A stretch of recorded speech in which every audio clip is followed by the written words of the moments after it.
ضلالة في النار. اعوذ باللہ السمیع العلیم من الشیطان الرجیم من حمزه ونفخه ونفثه. بسم اللہ الرحمن الرحیم. رب اشرح لی صدری ویسر لی امری واحلل عقدۃ من لسانی یفقهوا قولی. بسم اللہ الرحمن الرحیم.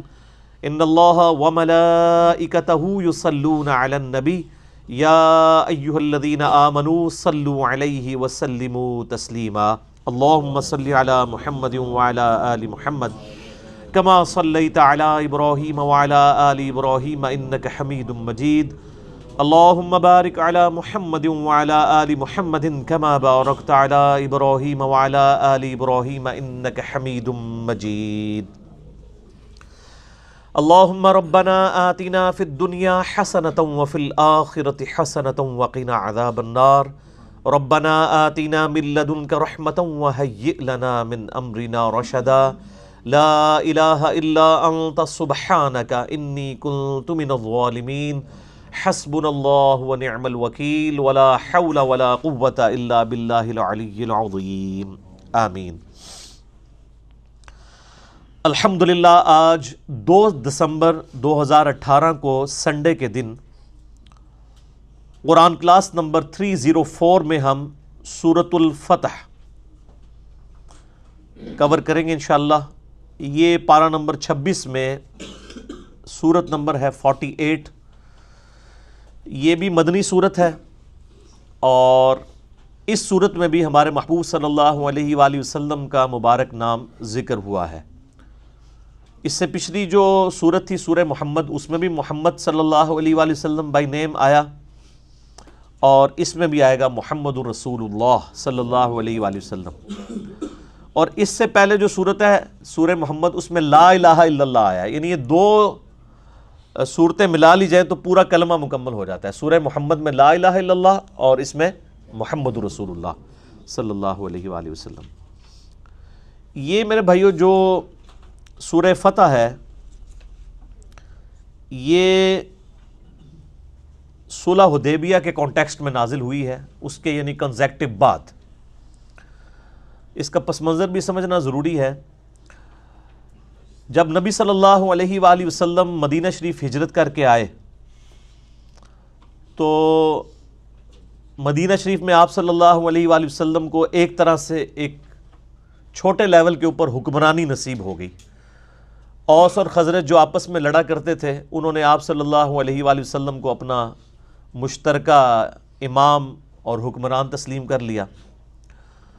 آپ صلی اللہ علیہ وآلہ وسلم نے جاتے ہی 2 بڑے کام کیے. ایک تو یہودیوں کے ساتھ معاہدہ کر لیا، جوائنٹ ڈیفنس آف مدینہ، جسے ہم میثاق مدینہ بھی کہتے ہیں، کہ مدینہ شریف پہ اگر باہر سے کسی نے حملہ کیا تو ہم مل کر مدینہ کا دفاع کریں گے. اس چیز کو چھوڑ دیں گے کہ یہ حملہ جو ہے وہ مسلمانوں پر ہے یا یہودیوں پر، وہ مدینہ کے اوپر حملہ تصور کیا جائے گا. دوسرا اہم کام آپ صلی اللہ علیہ وآلہ وسلم نے یہ کیا کہ ایک ایک مہاجر اور ایک ایک انصار کو آپس میں بھائی بھائی بنا دیا. چونکہ مہاجرین جو ہیں وہ اپنا سب کچھ چھوڑ کر ہجرت کر کے مدینہ شریف آئے تھے، ان کا سارا مال و متاع کافروں نے قبضہ کر لیا تھا، تو بالکل لوٹے پھٹے آئے تھے، خالی ہاتھ تھے، کوئی ان کے پاس فائنانس نہیں تھی. تو جو مدینہ شریف کے مسلمان تھے انہوں نے پھر ان کو فائنینشلی سپورٹ کیا. یہاں تک آیا کہ اگر کسی کی 1 سے زیادہ بیویاں تھیں تو کہا کہ ان میں سے کوئی پسند کر لو، میں اس کو طلاق دے دیتا ہوں تو مجھ سے شادی کر لو. یعنی اس حد تک ایثار اور قربانی والا معاملہ ہوا، جسے ہم مواخات بھی کہتے ہیں. یعنی وہ بھائی چارہ قائم کر دیا. اس چیز نے نبی صلی اللہ علیہ وآلہ وسلم کی وہ جو طاقت تھی اس کو مضبوط کیا. اور سورہ نساء کے اندر ڈیٹیل سے آیا کہ جو ہجرت نہیں کرے گا وہ منافق ڈکلیئر ہو جائے گا، کیونکہ اب ٹیک آف پوزیشن تھی آپ صلی اللہ علیہ وآلہ وسلم کی دعوت حق کی. اور میں نے پچھلی دفعہ بھی سورہ محمد کے کانٹیکسٹ میں بتایا کہ سورت کا نام محمد ہے اور اسی سورت کا دوسرا نام قتال بھی ہے، سورہ قتال. نبی علیہ السلام کو اللہ تعالیٰ نے تلوار کے ساتھ مبعوث کیا ہے تاکہ جو بدماشی کے ساتھ جن لوگوں نے دنیا کے اوپر حکمرانی قائم کی تھی ان کو اکھاڑا جائے. رومن اور پرشین امپائر ہزاروں سال سے دنیا میں حکومت کر رہے تھے اور مذہبی جبر تھا.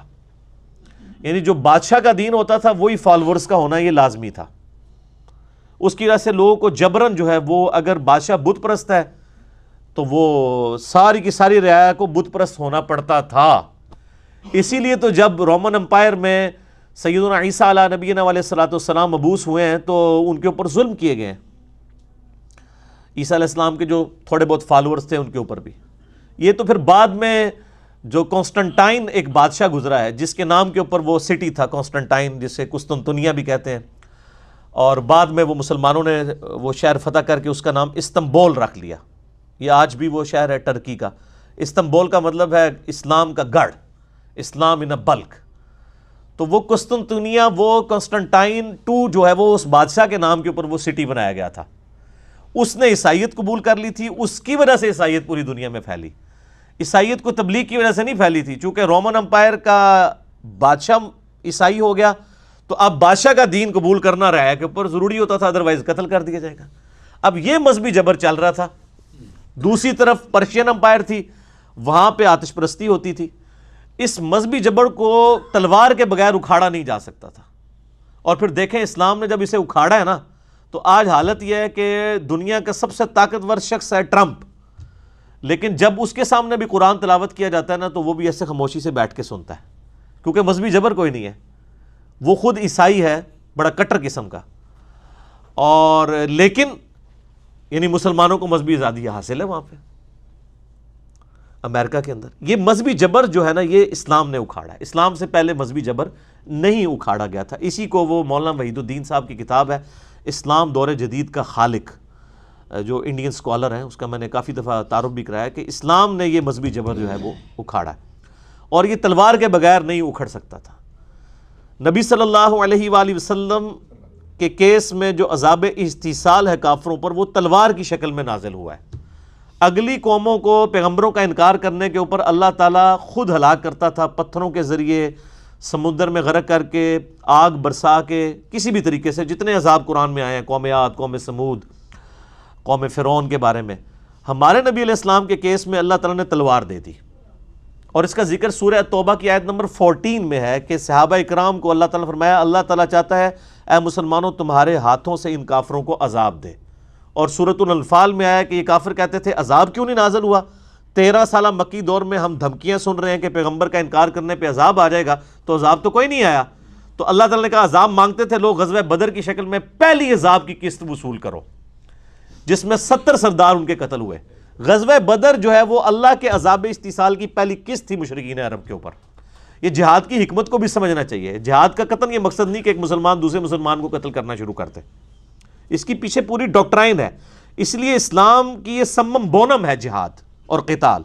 Highest good of any philosophy is known as summum bonum in the philosophy of Immanuel Kant. Immanuel Kant کی فلاسفی میں جو کسی بھی آپ کوئی ڈاکٹرائن یا فلاسفی لانچ کرتے ہیں نا، اس کی سب سے اعلیٰ ترین چیز جو ہے سمم بونم کہلاتی ہے۔ اسلام کی سب سے اعلیٰ ترین چیز جو ہے وہ قتال ہے، کہ ایک شخص اپنے ایمان پہ اتنا مضبوط ہو کہ اپنی جان ہتھیلی پہ رکھ کے میدان جنگ میں اتر آئے کہ یا اللہ سب سے قیمتی چیز یہ تھی نا، یہ بھی میں تیری راہ میں قربان کرنے کے لیے تیار ہوں۔ اسی لیے قتال کو اسلام کا سمم بونم قرار دیا گیا ہے، اور سورہ محمد جو آپ صلی اللہ علیہ وآلہ وسلم کے مبارک نام کے اوپر ہے، اس کا نام ہی دوسرا سورہ قتال ہے۔ یعنی ہمیں تو صرف ایک ہی آیت پڑھ کے سنائی گئی ہے وَمَا أَرْسَلْنَاكَ إِلَّا رَحْمَةً لِّلْعَالَمِينَ۔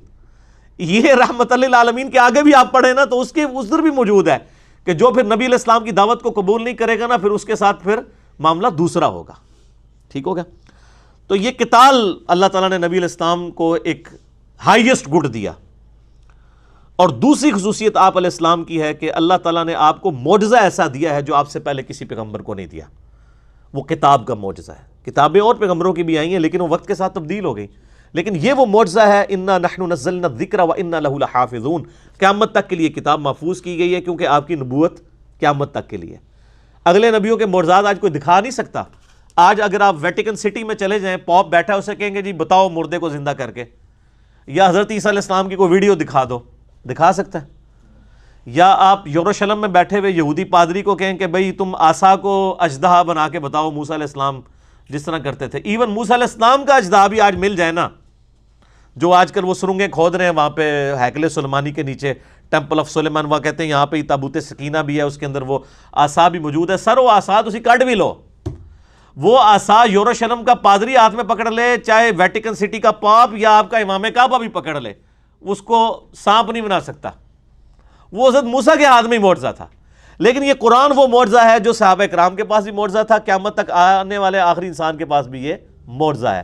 تو اسی پہ میں نے آج سے 5 سال پہلے ایک لیکچر دیا تھا، مسئلہ نمبر 85، قرآن اور قتال، ہمارے محبوب صلی اللہ علیہ وآلہ وسلم کی 2 خصوصیات۔ ہمارے نبی کے کیس میں عذاب بھی جو ہے وہ قتال کی شکل میں مسلط ہوا ہے، پتھروں کی شکل میں نہیں، قتال کی شکل میں، اور جو معجزہ ہے وہ بھی ٹینجیبل فارم میں، فزیکل فینومینا آف نیچر کو توڑنے والا نہیں ہے۔ وہ معجزات آپ کے ہیں لیکن وہ دعوی نبوت والے نہیں۔ دعوی نبوت والا معجزہ صرف قرآن ہے، کیونکہ آج اگر ہم سے کوئی کہے جی نبی علیہ السلام کے بارے میں بخاری مسلم میں حدیث ہے کہ آپ کی مبارک انگلیوں سے پانی کے چشمے جاری ہوتے تھے، تو آپ ویڈیو دکھائیں، تو ہم نہیں دکھا سکتے، لیکن نبی علیہ السلام کا دعوی نبوت اس معجزے کی بنیاد کے اوپر ہے، تو وہ تو ہم پیش کر سکتے ہیں۔ اس وقت شاعری عروج پہ تھی، شعراء نے اپنے کلام پھاڑ دیے، آج سائنس عروج پہ ہے، قرآن کی ایک آیت بھی ایسی نہیں جو اسٹیبلش سائنس کے خلاف ہو۔ تو یہ معجزہ قیامت تک کے لیے معجزہ ہے الحمدللہ۔ تو اب ظاہر ہے قتال کو آپ علیہ السلام کی زندگی میں ایک ڈومیننٹ، یعنی ایک سمجھ لیں حیثیت حاصل ہے، اور وہ مدینہ شریف میں شروع ہوا۔ 2 ہجری کے اندر غزوہ ہوا بدر، اور اس کے بعد پھر 3 ہجری میں غزوہ خندق، غزوہ جو ہے وہ احد ہو گیا۔ یعنی یہ مسلسل وار شروع ہوئی ہے جو فتح مکہ تک جاری رہی ہے۔ یہ بیٹل فیلڈز مختلف ہیں لیکن وار نہیں رکی ہے۔ اسی دوران پھر غزوہ احد کے بعد 5 ہجری میں غزوہ خندق ہوا، جو آخری کوشش تھی مشرکین عرب کی کہ بھئی یہ اسلام کی طاقت ختم کر دی جائے، جو سورۃ الاحزاب میں نے بڑی ڈیٹیل کے ساتھ اس پہ لیکچر دیا تھا۔ آپ یوٹیوب کے اوپر جا کے لکھیں غزوہ خندق انجینئر محمد علی مرزا، تو وہ پوری ڈیٹیل اس کی کھل جائے گی۔ بہرحال خندق کے موقع پر صحیح بخاری میں حدیث ہے، نبی علیہ السلام نے جب وہ ابو سفیان اپنا لشکر لے کے واپس چلا گیا، آپ نے یہ پہلے ہی پریڈکشن فرما دی تھی کہ اے مسلمانوں، اب مشرکین عرب تم پر حملہ نہیں کریں گے، ان کی اب طاقت ٹوٹ گئی ہے، اب تم ان کے اوپر چڑھائی کرو گے۔ اور وہی ہوا۔ پھر آپ علیہ السلام نے یہ 5 ہجری میں غزوہ خندق ہوئی، 6 ہجری میں آپ علیہ السلام نے صحابہ، آپ کو اللہ تعالیٰ نے ایک خواب دکھایا، اس خواب کا ذکر بھی قرآن کے اندر موجود ہے اسی صورت میں۔ آپ نے خواب میں دیکھا کہ آپ یعنی عمرے کے لیے تشریف لے گئے ہیں اور آپ کے اصحاب بھی ساتھ ہیں، اور کوئی حلق کروا رہے ہیں، کوئی قصر کروا رہے ہیں، اور نبیوں کا خواب تو وہی الہی ہوتا ہے، جیسا کہ سورہ الصافات میں ہے کہ ابراہیم علیہ السلام نے خواب دیکھا کہ میں اپنے بیٹے کو ذبح کر رہا ہوں، تو انہوں نے اپنے بیٹے سے ڈسکس کیا، تو وہی الہی ہے، یہ نبی کا خواب جو ہے، بخاری مسلم کی حدیث ہے، نبوت کا 46واں حصہ ہے۔ تو آپ نے اپنے اصحاب سے کہا کہ یہ مجھے اللہ نے حکم دے دیا اصل میں، اور حکم یہ ہے کہ عمرہ کرنا ہے۔ اچھا، یہ عمرہ ایک یونیک عمرہ تھا جس میں قربانی کا جانور بھی ساتھ لے کے جایا گیا۔ ویسے قربانی کا جانور تو آپ حج قران کے اندر ساتھ لے کے جاتے ہیں، عمرے کے لیے بھی قربانی کا جانور لے کے جایا جا سکتا ہے۔ تو اسلحہ بھی ساتھ لیا، لیکن وہ بند اسلحہ تھا، یہ بھی ڈر تھا نا کہ کوئی حملہ نہ کر دے۔ تو بخاری مسلم میں آتا ہے کہ 1400 اصحاب، اور ایک روایت میں آتا ہے 1500، یعنی 1500 کے قریب اصحاب تھے جو آپ صلی اللہ علیہ وآلہ وسلم کے ساتھ عمرے کے لیے تیار ہو گئے جانے کے لیے۔ اب وہاں پہ مشرکین عرب کو یہ اطلاع پہنچ گئی، اب ادھر تو کھلبلی مچ گئی، انہوں نے کہا لو جی ہم پہ حملہ کرنا آ رہے ہیں اور یہ عمرے کے بہانے آ رہے ہیں۔ تو انہوں نے خالد ابن ولید کو اور ایک اور شخص کو جو ابھی تک مسلمان نہیں ہوئے تھے بھیجا جاسوسی کرنے کے لیے۔ انہوں نے آ کے جب دیکھا کہ بھئی یہ تو مطلب اس ارادے سے نہیں آئے ہیں، اور کوشش بھی کی کچھ لوگوں کو یعنی چھیڑخانی کرنے کی کہ یہ ہمارے ساتھ لڑائی کرتے ہیں کہ نہیں۔ نبی علیہ السلام نے حکم فرمایا تھا کہ اگر وہ چھیڑخانی کرے بھی جواب نہیں دینا۔ ان کو خیر یقین ہو گیا، انہوں نے جا کے واپس رپورٹ کی کہ یہ تو اس لیے نہیں آ رہے ہیں۔ لیکن ابو سفیان اور باقی لوگوں نے کہا کہ نہیں نہیں، یہ تو اس طرح تو ہم قریش مکے کے سردار ہیں، یہ کس طرح اس طرح آ سکتے ہیں، ہماری ناک کٹ جائے گی، ان کو روکو، نہیں آنے دینا۔ اب بیچ میں کچھ ایسے لوگ بھی شامل ہوئے جنہوں نے سمجھایا کہ بھئی تمہاری پوری دنیا کے اندر بے عزتی ہوگی، حرم تو سب کے لیے ہے، اور تم یہ حرم کی بنیاد کے اوپر ہی ساری یہ روٹی روزی تمہاری چل رہی ہے، باہر کے لوگ آتے ہیں، اور حرم جو ہے یہ ایک انٹرنیشنل سٹی ہے، سب لوگ ادھر آ سکتے ہیں حج عمرے کے لیے، تم کیسے اس کو روک سکتے ہو؟ تو بدنامی ہوگی۔ بہرحال خیر یہ سارے معاملات چلنا شروع ہوئے۔ یہ پوری ڈیٹیل آپ کو غزوہ احد، غزوہ جو صلح حدیبیہ کا چیپٹر ہے بخاری میں اور مسلم میں، یہ پوری ڈیٹیل آپ کو اس میں مل جائے گی۔ الٹیمیٹلی انہوں نے عروہ ابن مسعود کو، جو عبداللہ ابن مسعود کے بھائی تھے، وہ کافر تھے، ان کو جو ہے نا بھیجا نبی علیہ السلام کے پاس ڈسکشن کے لیے کہ آپ واپس چلے جائیں۔ اس نے آ کے نبی علیہ السلام کو بڑا یعنی ڈرایا اور دھمکایا، یعنی جا کے خیمے کے اندر کہ یہ تمہارے ساتھی جو ہیں تمہیں چھوڑ کے چلے جائیں گے اور تم اس طرح نہ کرو، ہو سکتا ہے تمہیں مار دیں قریش مکہ اور یہ وہ۔ اب اس ظالم کو کیا پتہ تھا کہ یہ تو اللہ کے پیغمبر ہیں، ٹھیک ہو گیا۔ اب اسی دوران صحیح بخاری کے الفاظ ہیں کہ جب یہ گفتگو کر رہا تھا تو حضرت ابو بکر صدیق رضی اللہ تعالیٰ عنہ پاس ہی بیٹھے ہوئے تھے، آپ کو بڑا سخت غصہ آیا۔ یعنی ایک شخص حضور کے منہ پہ آ کے یہ دھمکی دے رہا ہے کہ تجھے تیرے ساتھی چھوڑ جائیں گے جو تیرے لیے اتنی قربانیاں کر رہے ہیں، تو نے اپنی جان بچانی ہے تو واپس چلا جا۔ اب اتنی گستاخانہ جملہ کون شخص سن سکتا ہے؟ تو حضرت ابو بکر رضی اللہ تعالیٰ عنہ کو بڑا غصہ آیا اور آپ نے اس کو وہاں پہ بڑے سخت الفاظ کہے، اور جس کو آج کل ہمارے علماء نے دلیل بنایا ہوا ہے گستاخان رسول کو گالیاں نکالنے کی، حالانکہ وہ اس طرح ہے ہی نہیں تھا۔ وہ تو انہوں نے وہ بات کی جو کرا کرتے تھے، تو چونکہ وہ اپنے بت لات اور منات کی شرمگاہوں کو چاٹتے تھے، یہ ان کی ایک عبادت کا تصور تھا۔ جس طرح ہمارے بھی پنجاب کے اندر ایک ایسا دربار ہے جہاں پہ یعنی لکڑی کے بنا کے شرمگاہیں لٹکائی ہوئی ہیں اور لوگ وہاں پہ مطلب جاتے ہیں، چڑھاوے بھی چڑھاتے ہیں۔ تو حضرت ابو بکر کو اتنا غصہ آیا کہ تم نبی علیہ السلام سے اس طریقے سے گفتگو کر رہے ہو، تو انہوں نے کہا جاؤ تم لات اور منات کی شرمگاہیں چاٹو جو تمہارا کام ہے، ٹھیک ہے۔ یہ آپ نے گالی نہیں دی تھی، جو وہ کرتے تھے وہی کہا تھا۔ گالی تو ہوتی ماں بہن کی کو گالی نکالتے یا جس طریقے سے گالی نکالنے کا انداز ہے، اس کو گالی کہنا غلط ہے۔ جس طرح آج اگر کوئی قبر کی مٹی چاٹتا ہے اور ہم اس کو کوئی قرآن و حدیث سے بات سمجھاتے ہیں اور وہ بات ماننے کے لیے تیار نہیں ہوتا، تو ہم کہیں گے جا تو فلاں قبر دی مٹی جا کے چاٹ، تو یہ کہے گا مجھے گالی دے دی ہے۔ وہ تو چاٹتے ہیں نا سر، تو گالی تو نہ ہوئی، جو کرتے تھے وہ۔ خیر میرا یوٹیوب پہ ایک کلپ بھی ہے، گستاخوں کو گالیاں دینا کیا ثواب کا کام ہے، تو اس میں میں نے ان کے سارے دلائل ذکر کیے ہیں قرآن اور حدیث میں جو وہ پیش کرتے ہیں۔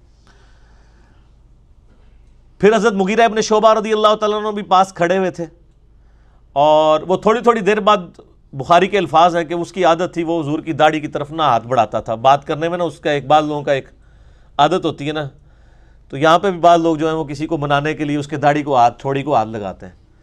تو جب وہ داڑھی کو ہاتھ لگاتا تو حضرت مغیرہ ابن شعبہ جو ہے نا، وہ اپنی تلوار کا جو دستہ ہے نا بیک سائڈ کے اوپر، وہ اس کے ہاتھ پہ یوں مارتے کہ پیچھے کر گستاخ، اپنے ناپاک ہاتھوں کو نبی علیہ السلام کی داڑھی سے پیچھے کر۔ اچھا، تو اسی میں آتا ہے کہ جب حضرت بکر نے اسے کہا تو اس نے کہا ابو بکر میں تجھے جواب دے سکتا ہوں اس بات کا، لیکن تیرا میرے اوپر احسان ہے، میں اپنی زبان بند کرتا ہوں۔ لیکن حضرت مغیرہ ابن شعبہ کے بارے میں جب بات ہوئی تو اس نے پھر کہا کہ بھی اس کو پھر انہوں نے یعنی اس نے جواب دیا اور ان کی کوئی پرانی غلطی ذکر کر دی کہ انہوں نے وہ کہیں پہ چوری کی تھی، کوئی ڈاکہ مارا تھا اور مال لوٹ کے لے آئے تھے، اس کے بعد وہ مسلمان ہو گئے تھے۔ تو حالانکہ نبی علیہ السلام کے پاس جب آئے تو آپ نے کہا کہ تیرا اسلام قبول ہے، لیکن یہ مال میرے پاس نہیں تو نے جمع کرانا، مال تو جو ہے نا وہ جس کا ہے اس کو دے۔ تو اس کی طرف اس نے اشارہ کیا کہ اس وقت میں نے تجھے پناہ دی تھی نا جب تو نے لوگوں کا مال اس طرح ہڑپ کیا تھا۔ تو یہ مغیرہ ابن شعبہ رضی اللہ عنہ کو اس نے جواب دیا۔ اچھا جی، پھر اسی دوران نبی علیہ السلام خیمے سے باہر تشریف لے کے آئے۔ اب صحابہ کرام یہ چاہتے تھے کہ ان کو ذرا دکھائیں کہ ہم کتنے جانثار ہیں۔ تو نماز کا ٹائم ہو گیا، نبی علیہ السلام نے وضو کے لیے پانی منگوایا۔ اب وہ جو تھا نا عروہ ابن مسعود، وہ وہیں پہ موجود تھا، جو کافروں کی طرف سے ایلچی بن کے آیا ہوا تھا۔ یہ بخاری میں پوری حدیث ہے ڈیٹیل کے ساتھ، کتاب الشروع چیپٹر کے اندر۔ اب نبی علیہ السلام وضو کر رہے ہیں تو صحابہ کرام نیچے ہاتھ لے کے کھڑے ہو گئے، آپ کے وضو کا پانی نہیں نیچے گرنے دے رہے، حتیٰ کہ آپ علیہ السلام نے تھوک پھینکی تو ایک صحابی نے وہ بھی اپنے ہاتھوں پہ لے کے اپنے جسم پہ ملی، اور کسی کو نہیں جب پانی وہ ملتا تھا، ظاہر اب کتنے لوگ سائڈ پہ، اب 1400 صحاب ہیں، تو جس کا ہاتھ گیلا ہو جاتا تھا حضور کے وہ پانی گرنے کی وجہ سے، وہ اس سے اپنا ہاتھ مل کے اپنے جسم پہ مل لیتا تھا۔ اب یہ وہ منظر جو ہے نا، عروہ ابن مسعود جو ہے نا، وہ ڈائریکٹ تو نہیں دیکھ رہا تھا، وہ شرمندگی اس کو محسوس ہو رہی تھی، کیونکہ ابھی تو وہ حضور کو کیا کہا تھا کہ یہ تو تجھے چھوڑ کے چلے جائیں گے۔ تو وہ حدیث کے الفاظ ہیں، وہ بعد میں مسلمان ہو گئے، پھر انہوں نے خود ہی روایت کی یہ حدیث عروہ ابن مسعود نے۔ حتیٰ کہ بخاری مسلم میں حدیث ہے کہ حضرت عیسیٰ ابن مریم کو کسی نے دیکھنا ہے تو عروہ ابن مسعود کو دیکھ لیں، ان کی عام شکل ہے، میں نے ان کو شب معراج دیکھا ہے، گھنگھریالے بالوں والے۔ تو یعنی وہ بڑے خوبصورت تھے، اسلام لانے سے پہلے بھی خوبصورت تھے۔ خوبصورتی کا تعلق جو ہے وہ عشق رسول سے یا اسلام لانے یا نہ لانے سے نہیں ہوتا، وہ اللہ تعالیٰ نے کسی کو خوبصورت بنا دیا۔ تو وہ ابو لہب اتنا خوبصورت تھا، خوبصورتی کوئی کرائٹیریا نہیں کسی کے نیک ہونے، جنتی ہونے یا دوستی ہونے کا۔ بعد میں کوئی یہ تو نہیں اسلام لانے کے بعد ان کی شکل حضرت عیسیٰ والی بن گئی تھی، پہلے کی تھی. تو وہ اللہ کے علم میں تو تھا کہ انہوں نے اسلام قبول کرنا ہے. تو وہ نا اب ڈائریکٹ تو نہیں دیکھتا تھا، تو وہ یوں یوں کر کے کنکھیوں سے دیکھتا تھا کہ یہ کیا کر رہے ہیں. ڈائریکٹ دیکھنے میں وہ اپنی ایک تذلیل محسوس کر رہا تھا.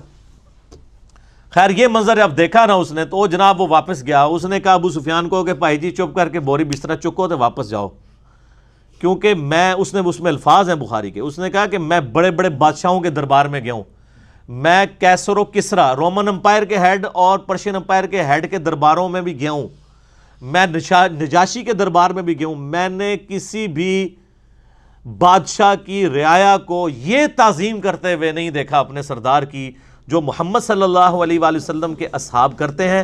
پھر اس نے آگے بیان کیا، اس نے کہا اللہ کی قسم جب وہ وضو کرتے ہیں وہ ان کا پانی نہیں نیچے گرنے دیتے، ان کا تھوک مبارک نہیں نیچے گرنے دیتے، اور اللہ کی قسم میں نے دیکھا کہ جب نبی علیہ السلام گفتگو کرتے ہیں تو وہ اس طریقے سے خاموش ہو جاتے ہیں گویا کہ ان کے سروں پر پرندے بیٹھے ہوئے ہیں، اور آپ کی بس زبان مبارک سے بات نکلنے کی دیر ہوتی ہے تو جھپٹ پڑتے ہیں وہ، اور وضو کا پانی لینے کے لیے وہ اس طرح کی توگو دو کرتے ہیں گویا آپس میں لڑ پڑیں گے. تو انہوں نے کہا یہ اس بندے کو آپ لائٹ نہ لیں تو چپ کر کے ان کے ساتھ معاہدہ کر لیں. اب یہ ان کے لیے بہت بڑی تذلیل تھی کہ معاہدہ کر لیں. معاہدے کا تو مطلب یہ ہے کہ انہوں نے مسلمانوں کو پاور کے طور پہ تسلیم کر لیا ہے. ابھی تک تو وہ 3 دفعہ تو مارنے کے لیے آئے نا، بدر میں، احد میں اور خندق میں. اب وہ پاور تسلیم کریں گے تو تبھی معاہدہ کریں گے. سہیل ابن عمرو کو بھیجا، وہ بھی بعد میں صحابی بن گئے. ان کا بیٹا تھا ابو جندل اور دوسرا بیٹا تھا عبداللہ. سر یہ آپ نے سب کچھ دیکھنا تو عمر سیریز دیکھے. قطر والوں نے 30 اقساط کے اوپر سیدنا عمر فاروق رضی اللہ تعالیٰ عنہ کی پوری بایوگرافی فلمائی ہے، ان کو سینٹرڈ کر کے نبی علیہ السلام کی سمجھ لیں سیرت فلما دی ہے ویڈیو میں. تو اس میں یہ ساری کی ساری انہوں نے مناظر جو ہے نا جو کریٹیکل ہیں وہ سارے فلمائے ہوئے ہیں. تو سہیل ابن عمرو آیا تو پھر حضرت ابوبکر نے کہا کہ لگتا ہے اب صلح ہو جائے گی، کیونکہ وہ ذرا سمجھدار آدمی تھا، اور وہی ہوا. اس نے کہا جی آپ ہمارے ساتھ معاہدہ کر لیں. نبی علیہ السلام نے فرمایا ٹھیک ہے.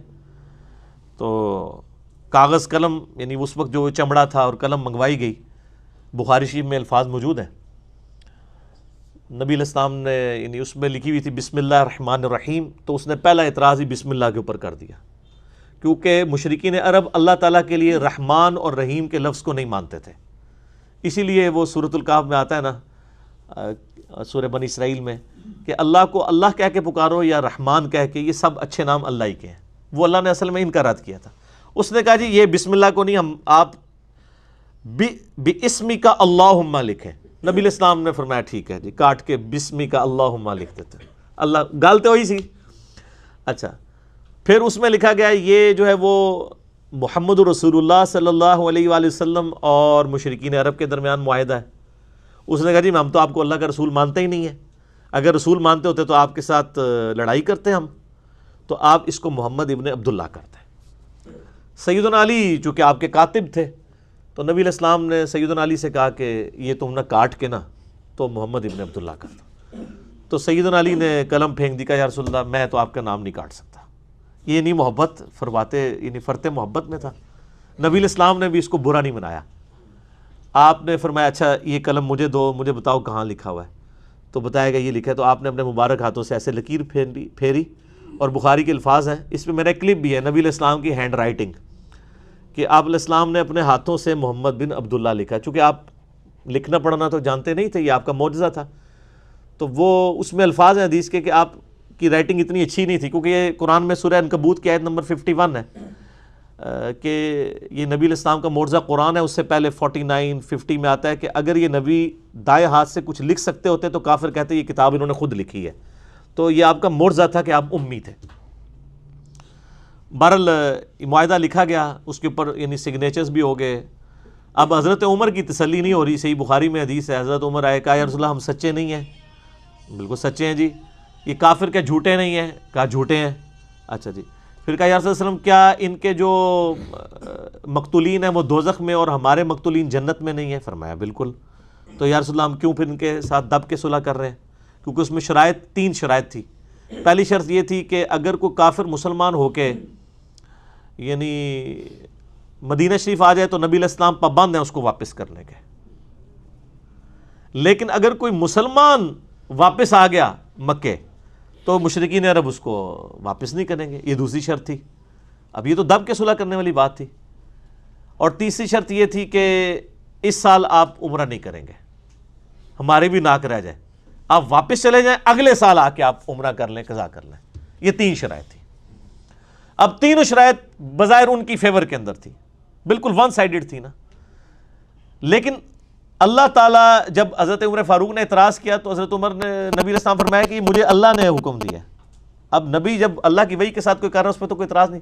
بال حضرت عمر کی تسلی نہیں ہوئی، آپ اس سے خاموشی سے نکل کے جا کے حضرت ابوبکر صدیق رضی اللہ تعالیٰ سے جا کے کہا کہ یہ دیکھیں ایک صلح کر لیے۔ تو حضرت ابوبکر نے پھر حضرت عمر کو ڈانٹا اور کہا کہ وہ اللہ کے رسول ہیں، اور حضرت عمر کہتے ہیں مجھے پوری زندگی میں نے بڑا صدقہ اور خیرات کیا ہے جو اس دن مجھ سے نبی علیہ السلام کے ساتھ مس بیہیو جو کیا، حالانکہ اس میں مس بیہیو کوئی بھی نہیں تھا، لیکن ظاہر ہے کہ وہ جو شریف انسان ہوتا ہے وہ تو سمجھتا ہے کہ نبی کا مرتبہ کیا ہے، وہاں تو آپ آواز بھی اونچی کریں تو اعمال غارت ہو جائیں گے۔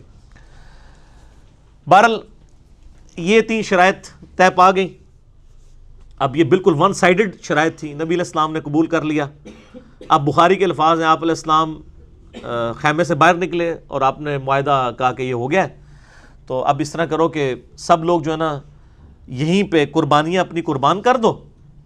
ویسے تو قربانی قربان کرنے کے بعد حلق کروانا ہوتا ہے، قربانی ادھر ہی کرو، حرم تک جانے کی ضرورت نہیں، یہیں کر کے اپنا حلق کروا دو، یعنی بال منڈوا دو، اور ساتھ ہی جو ہے وہ احرام بھی کھول دو۔ تو کوئی صحابی بھی نہیں اٹھا اس کے لیے۔ دوسری دفعہ کا، تیسری دفعہ کا، یہ پہلا اور آخری موقع تھا کہ نبی علیہ السلام نے 3 دفعہ صحابہ کو حکم دیا اور کوئی بھی ماننے کے لیے تیار نہیں ہوا، یعنی وہ سارے ہی ناراض تھے اس صلح کے اوپر۔ اب نبی علیہ السلام کی ایک مبارک عادت تھی کہ آپ ہر سفر میں اپنی کوئی نہ کوئی بیوی ساتھ رکھا کرتے تھے، قرآن اندازی کرتے تھے، بخاری میں آتا ہے ایک بیوی کو ساتھ دے جاتے تھے۔ اس سفر میں حضرت ام سلمہ آپ کے ساتھ تھی، وہ خیمے میں بیٹھی ہوئی تھی۔ یہ سر سٹوری نہیں میں پڑھ رہا، یہ میں جتنا کچھ بیان کر رہا ہوں یہ بخاری مسلم میں موجود ہے، ٹھیک ہے جی۔ تو ام سلمہ کے پاس آئے اور کہا کہ یہ تو میری بات ہی نہیں کسی نے مانی، میں نے 3 دفعہ اناؤنسمنٹ کی ہے۔ تو ام سلمہ نے پھر بڑا زبردست مشورہ دیا، انہوں نے کہا کہ آپ ان کو چھوڑ دیں، آپ سب سے پہلے اپنی قربانی خود قربان کریں، اپنا حلق کروائیں اور احرام کھول دیں۔ نبی علیہ السلام باہر نکلے، اپنی قربانی کو قربان کیا، حجام کو بلوایا، سر حلق کروا دیا، احرام کھول دیا۔ اب باقیوں نے جب تمام صحابہ نے دیکھا حضور نے کیا ہے، پہلے ایک اٹھا، پھر دوسرا، پھر تیسرا، کرتے کرتے سب کے سب نے، یعنی اب پیچھے کوئی راہ نہیں۔ عین ممکن ہے کہ صاحب یہ سوچ رہے ہوں کہ کوئی شاید کوئی نیا حکم نازل ہو جائے تو شاید کوئی نہ کوئی ہمیں اجازت مل جائے، کیونکہ صحابہ تو چاہ رہے تھے کہ ہم ان کے ساتھ لڑائی کریں گے اور یہ معاملہ کریں گے۔ اس دوران ایک اہم واقعہ ہوا جو بخاری مسلم دونوں میں موجود ہے کہ حضرت عثمان غنی رضی اللہ تعالیٰ عنہ کو نبی علیہ السلام نے اپنا سفیر بنا کے مشرکین عرب کے پاس ڈسکشن کے لیے بھیجا۔ انہوں نے ان کو وہاں پہ قید کر لیا، یعنی محصور کر لیا، واپس نہیں آنے دیا۔ ان کو بلکہ آفر کی کہ تم عمرہ کر لو، چونکہ وہ حضرت عثمان بھی بنو امیہ سے تھے، ابو سفیان بھی بنو امیہ سے تھا۔ نبی علیہ السلام نے بڑی سمجھداری کی کہ ان کے خاندان کا ایک بندہ بھیجا، یہ خطرہ تھا کسی اور کو بھیجتے وہ قتل ہی نہ کر دیں، لیکن خاندان والوں کا خیال کرتے تھے کیونکہ قبائلی سسٹم بڑا سٹرانگ تھا نا، وہ سال 2 کھڑے ہو جاتے تھے امیت میں۔ تو حضرت عثمان رضی اللہ تعالیٰ عنہ کو انہوں نے قتل تو نہیں کیا لیکن وہاں پہ معصور کر لیا اور کہا کہ بھی تم کرنا چاہ رہے ہو تو کر لو۔ انہوں نے کہا میں نبی علیہ السلام کے بغیر عمرہ نہیں کروں گا، عمرے کو میں نے کیا کرنا ہے، نبی علیہ السلام ہی ہمارے ساتھ نہیں ہے۔ تو لیکن پیچھے یہ خبر مشہور ہوگی مسلمانوں میں کہ حضرت عثمان کو شہید کر دیا گیا۔ اب چونکہ علم غیب والا تو معاملہ بعد میں شروع ہوا ہے، اس زمانے میں تو کوئی نہیں ہوتا تھا، نبی علیہ السلام تک بھی خبر پہنچی، اللہ نے چونکہ وحی سے نہیں بتایا، اب حضور کو بھی یہ بات نہیں پتہ تھی۔ آپ نے ایک درخت کے نیچے صحابہ کرام کو جمع کیا اور موت کے اوپر بیعت لی پہلی دفعہ کہ مر جائیں گے یہاں سے نہیں جائیں گے جب تک کہ عثمان کے قتل کا بدلہ نہ لے لیں۔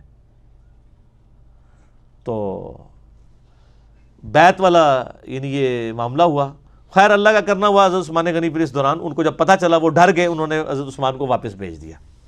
لیکن یہ اصحاب شجرہ کے بارے میں صحیح مسلم میں حدیث ہے کہ جن لوگوں نے اس درخت کے نیچے نبی علیہ السلام کی بیعت کی ہے ان کو آگ نہیں چھوئے گی۔ اور قرآن پاک میں بھی اللہ تعالیٰ نے اسپیسیفکلی یہ جو اس میں آیات نازل ہوئی ہیں نا، رضی اللہ عنہم ورضوا عنہ اور محمد رسول اللہ والذین معہ اشداء علی الکفار، یہ اسپیسیفکلی صلح حدیبیہ کے صحاب کے بارے میں جو واقعی جانثار تھے، ہم بعد میں اجتہاداً سب پہ لگا لیتے ہیں، لیکن اسپیسیفکلی یہ آیات ان لوگوں کے لیے نازل ہوئی ہیں۔ تو حضرت عثمان غنی رضی اللہ تعالیٰ عنہ کی طرف سے نبی علیہ السلام نے اپنا ہاتھ بلند کیا، آپ نے فرمایا یہ میرا ہاتھ ہے اور یہ عثمان کا ہاتھ ہے، میں اس کی بھی بیعت یعنی لیتا ہوں۔ اور قرآن میں اس بیعت کو یعنی ایسی بیعت کہا گیا کہ اللہ تعالیٰ نے فرمایا کہ یہ بیعت جب کی جا رہی تھی تو تمہارے ہاتھوں پر اللہ کا ہاتھ تھا، یعنی نبی علیہ السلام آن دا بہاف آف گاڈ بیعت لے رہے تھے، جو سورہ توبہ میں آتا ہے اللہ تعالیٰ نے مومنین کی جانیں جو ہیں وہ اور ان کی مال جنت کے بدلے میں خرید لی ہیں، تو مومن اس بیعت کے اوپر خوشیاں منائے۔ بیعت کہتے ہیں، بے اردو میں لفظ استعمال ہوتا ہے نا، با یا عین، بیچنے کو۔ تو مومنین نے اپنے آپ کو بیچ دیا اللہ کے سامنے، اپنے مال کو اور اپنی جان کو جنت کے عوض۔ تو یہ جو پیری مریدی والی بیعت ہے نا، یہ آپ جا کے لوگوں کے سامنے اپنے آپ کو بیچ دیتے ہیں، پھر واقعی وہ تانوں خرید ہی لیندے نے، جو کچھ کردے نا تواڈے نال کردے صحیح نے ویسے۔ تو بیعت کریں اللہ اور اس کے رسول کی عز و جل و صلی اللہ علیہ وآلہ وسلم۔ تو حضرت عثمان یعنی اس دن معزز تھے، اللہ تعالیٰ نے یعنی ان کو یہ مرتبہ دیا، حتیٰ کہ بخاری مسلم میں آتا ہے کہ عبداللہ ابن عمر کے پاس مصر سے ایک شخص آتا ہے، مصر کے لوگ حضرت عثمان کے خلاف ہو گئے تھے کچھ پالیسیز کی وجہ سے، وہ ایک الگ سے ٹاپک ہے۔ تو وہاں حضرت عثمان کو لوگ اچھا نہیں سمجھتے تھے ان کے دور خلافت کے اندر۔ تو مصر سے ایک شخص آیا اور اس نے آ کر عبداللہ بن عمر سے پوچھا کہ یہ بتاؤ کہ کیا غزوہ احد میں عثمان جو ہے وہ میدان جنگ سے بھاگ گیا تھا؟ انہوں نے کہا ہاں جی بھاگ گیا تھا۔ اس نے کہا اللہ اکبر، نعرہ لگایا۔ اور یہ بتاؤ کہ غزوہ بدر میں بھی عثمان شریک نہیں تھا؟ تو حضرت ابن عمر نے فرمایا ہاں غزوہ بدر میں بھی حضرت عثمان نہیں تھے۔ پھر اس نے دوسرا نعرہ لگایا اللہ اکبر، یعنی وہ بیسیکلی حضرت عثمان سے بغض رکھنے والا تھا۔ پھر عبداللہ بن عمر رضی اللہ تعالیٰ سے اس نے تیسرا سوال کیا کہ صلح حدیبیہ کے موقع پہ بھی عثمان ان درخت والے اصحاب جن کے اوپر یعنی جنت کی بشارت ہے وہ ان میں بھی شامل نہیں تھا؟ تو ابن عمر نے فرمایا ہاں عثمان صلح حدیبیہ کے موقع پہ بھی اس درخت اصحاب شجرہ جن کو کہا جاتا ہے ان میں موجود نہیں تھے۔ اس نے اللہ اکبر کا نعرہ مارا اور وہاں سے یعنی عبداللہ بن عمر سے فتویٰ لے کے نا تو جانے لگا، تو عبداللہ بن عمر نے اس کو پیچھے سے آواز دے کے بلایا کہ پھکی بھی لے جا، ٹھیک ہے؟ اور بالکل انہوں نے یہی کہا، انہوں نے کہا کہ یہ 3 جواب میں دینے لگوں، یہ بھی جا کے مصر والوں کو بتا دینا۔ تو انہیں سب سے پہلے پوچھا تھا احد کے بارے میں، تو وہ سورہ ال عمران میں آیات نازل ہو گئی ہیں کہ اللہ تعالیٰ نے ان لوگوں کو معاف کر دیا ہے جو احد کے دن بھاگ گئے تھے۔ جب اللہ نے معاف کر دیے تو کون ہوتا ہے پوچھنے والا؟ تو عثمان کی وہ غلطی اللہ نے معاف کر دی۔ تو نے غزوہ بدر کا پوچھا، تو غزوہ بدر کے موقع پر حضرت عثمان کے عقد میں ام کلثوم تھیں، نبی علیہ السلام کی بیٹی، عقد میں وہ بیمار تھیں، ان کی تیمارداری کے لیے نبی علیہ السلام نے خود حضرت عثمان کو ان کے پاس چھوڑا تھا، وہ تو جنگ میں جانا چاہتے تھے۔ تو نبی علیہ السلام نے مال غنیمت میں سے بھی حضرت عثمان کو حصہ دیا تھا بدر کے موقع پر، تو وہ بدری صحابی ہیں۔ وہ یہ بتانا چاہتا تھا نہ وہ بدری صحابی ہیں، خندق میں بھی بھاگے اور صحاب شجرہ میں بھی نہیں، کوئی فضیلت ہی کوئی نہیں، نعوذ باللہ۔ اچھا جی، تو وہ غزوہ بدر کا بھی بتایا کہ وہاں پر خدمت میں تھے، اور صلح حدیبیہ کا فرمایا کہ اس دن تو عثمان سے زیادہ معزز شخص ہی کوئی نہیں تھا، کیونکہ یہ بیعت ہوئی حضرت عثمان کے لیے تھی جب ان کے قتل کی خبر مشہور ہو گئی تھی، اور اس میں نبی علیہ السلام نے تو اپنے ہاتھ کو عثمان کا ہاتھ قرار دیا تھا۔ تو اصحاب شجرہ میں تو نبی علیہ السلام نے غائبانہ بیعت، اچھا یہ بھی کتنی بڑی حکمت ہے، حالانکہ اس کی کوئی ضرورت نہیں تھی، نبی علیہ السلام نے حضرت عثمان کو کتنا پروٹوکول دیا ہے کہ ان کی غائبانہ بیعت لے لی ہے، حالانکہ غائبانہ بیعت تو نہیں ہوتی نا، بندہ سامنے موجود ہی نہیں ہے، غائبانہ بیعت لے لی کہ یہ عثمان کا ہاتھ ہے۔ اس میں یہ بھی شائبہ ہے کہ نبی علیہ السلام کو یہ کانفیڈنس تھا کہ حضرت عثمان جو ہے نا ان کو شہید نہیں کیا گیا۔ وہ اس میں سے بعض لوگ جو ہے نا وہ بھی نقطہ نکال لیتے ہیں کہ جی نبی علیہ السلام کو پتہ تھا، غیب کا علم تھا، اسی لیے تو آپ نے کہا یہ عثمان کا ہاتھ ہے، تو وہ یہ بھی نقطہ نکالنے کی کوشش کرتے ہیں۔ تو نبی علیہ السلام نے اس موقع پر صحاب کو یعنی آزما لیا اللہ تعالیٰ نے ان کو اس حوالے سے۔ تو یہ 3 جواب جب عبداللہ بن عمر نے دیے نا، اور فرمایا کہ جا اور مصر والوں کو یہ بھی میری طرف سے بتا دینا ہے۔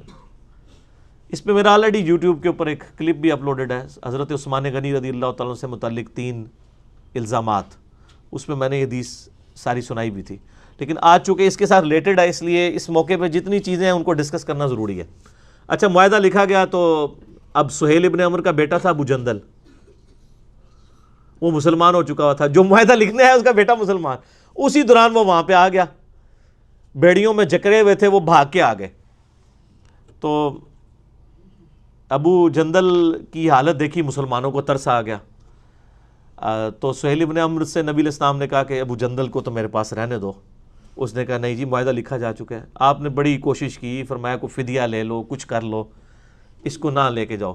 کیونکہ ابو جندل بھی چیخ رہے تھے کہ مجھے بڑا میرے ساتھ ظلم ہوتا ہے، زیادتی ہوتی ہے. الٹیمیٹلی جب سہیل نہیں مانا جا رہا، وہ باپ بھی تھا، تو نبی علیہ السلام نے پھر کہا کہ ٹھیک ہے ابو جندل صبر کرو، اللہ تعالیٰ کوئی نہ کوئی تمہارے لیے راستہ نکالے گا. چونکہ اب معاہدہ ہم لکھ چکے ہیں کہ کوئی مسلمانوں میں سے، یہ ایک ہی بندہ تھا جو آیا تھا، ٹھیک ہے نا، جو واپس کرنا پڑ گیا اسی موقع کے اوپر. اب سہیل ابن عمر واپس لے گیا اور بڑا خوش ہوا. کہتا دیکھنا پھر اسی کیسی شرط میں رکھی کہ نہ میں سیاڑا ہوا، یہی نہیں پتا یہی شرط گاٹے فٹ ہونی سی، یہی گلے فٹ ہونی تھی، یہی شرط. تو اس وقت پھر ابو جندل نے سہیل ابن عمر سے کہا کہ تو کیا سمجھتا ہے کہ اس شرط سے تمہیں فائدہ ہوگا؟ بتاؤ آج تک جتنے مسلمان ہوئے ہیں کبھی مدینے سے مکے کو واپس آیا حضور کو چھوڑ کے؟ کوئی ایک بھی مرتد ہوا ہے؟ اس نے کہا نہیں. تو ان کا تو اس سے حضور کو کیا فرق پڑے گا، ادھر سے تو کوئی نہیں آنا. اگر تم کہتے ہو کہ یہاں سے لوگ وہاں جانا چھوڑ دیں گے تو کیا وہ اسلام قبول کرنا چھوڑ دیں گے؟ وہ یہاں پر ہی رہیں گے لیکن اسلام تو قبول کر لیں گے.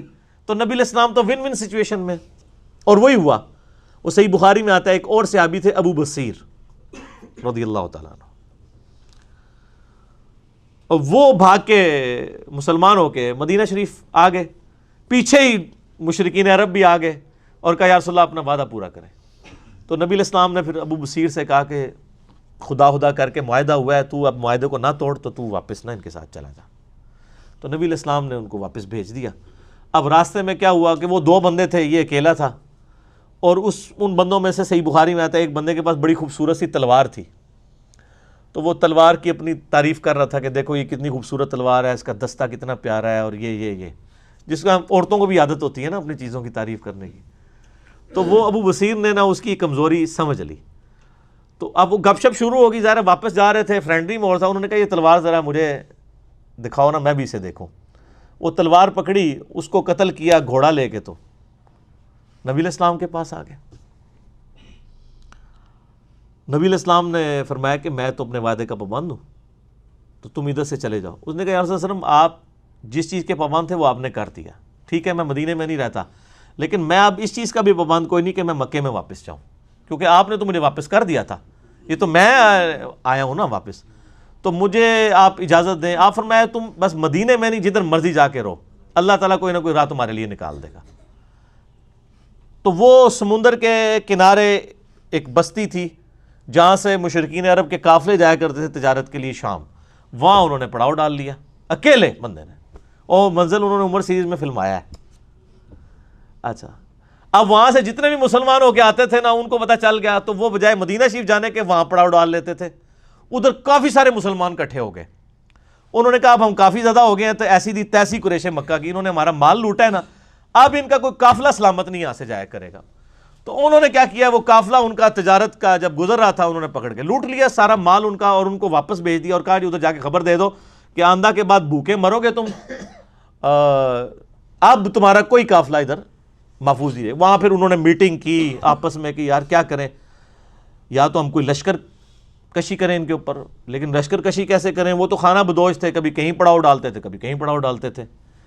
تو الٹیمیٹلی یہی ڈیسائیڈ ہوا، سہیل ابن عمر کو بلایا گیا کہ تو بڑا سیاڑا مرد ہے نا، تو مہربانی کر جا کے نبی علیہ السلام کو ریکویسٹ کر کے یہ شرط ختم کر دیں، اور جو لوگ مسلمان ہو رہے ہیں نا، اللہ کا واسطہ جو انہوں کو اپنے کول ہی رکھو، ساڈے تو جان چھڑاؤ، کم از کم آپ کے پاس رہیں گے، کم از کم ہمارے قافلے تو نہیں لوٹیں گے نا، کسی چیز کے پابند تو ہوں گے.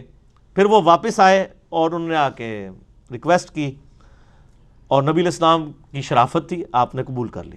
آپ فرمایا چلو ٹھیک ہے. پھر ان کی یہ جان چھوٹی. بر وہ صحابی جو تھے ابو بصیر، حضرت عمار ابن یاسر کو نبی علیہ السلام نے بھیجا کہ جا کے ان کو پیغام دو. تو وہ حالت نزع میں تھے اس وقت، یعنی وہ بیمار ہو گئے وہ عرب میں. تو بہرحال وہ نزع کے عالم میں تھے. عمار ابن یاسر آئے، انہوں نے خوشخبری دی، ان کی قبر پھر وہیں پہ بنی ہے.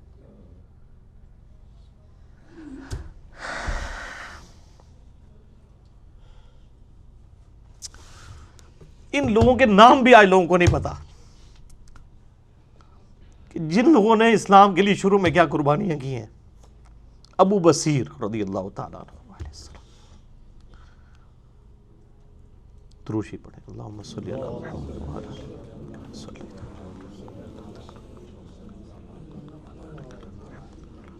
کما بارکت علی ابراہیم وعلی آل ابراہیم انک حمید مجید. تو آپ دیکھیں کس طریقے سے یعنی ان لوگوں نے اپنی طرف سے ہوشیاری کرنے کی کوشش کی. اچھا جب یہ سب کچھ ہوا پھر حضرت عمر آئے حضرت ابوبکر کے پاس اور کہا کہ آپ نے سچ کہا تھا، یہ اللہ کے رسول ہے صلی اللہ علیہ وسلم. یعنی میرا وہ ویژن نہیں تھا کہ ہم دب کے صلح کر رہے ہیں، اور یہ صلح جو ہے وہ مسلمانوں کے لیے فتح کی نوید ثابت ہونی ہے. اس لیے اللہ تعالیٰ نے اس سورت کا آغاز، اب آپ سورت اپنے سامنے لے آئیں، سورہ فتح، اس کا نام ہی ہے فتح. اور اللہ تعالیٰ نے صلح حدیبیہ کو، جب صلح ہوئی ہے نا، یہ سب کچھ بعد میں ہوا ہے، اسی دن آیات نازل فرما دیا انا فتحنا لک فتحا مبینا. اے نبی علیہ السلام ہم نے آپ کو ایک روشن فتح عطا فرما دی. یعنی صلح حدیبیہ کا معاہدہ آپ کے لیے فتح ہے. اب اللہ کو تو پتا تھا اندھا کیا ہونا ہے اس کی وجہ سے، ٹھیک ہے. اور یہ ٹرننگ پوائنٹ تھا. صلح حدیبیہ ہوئی 6 ہجری کے اندر،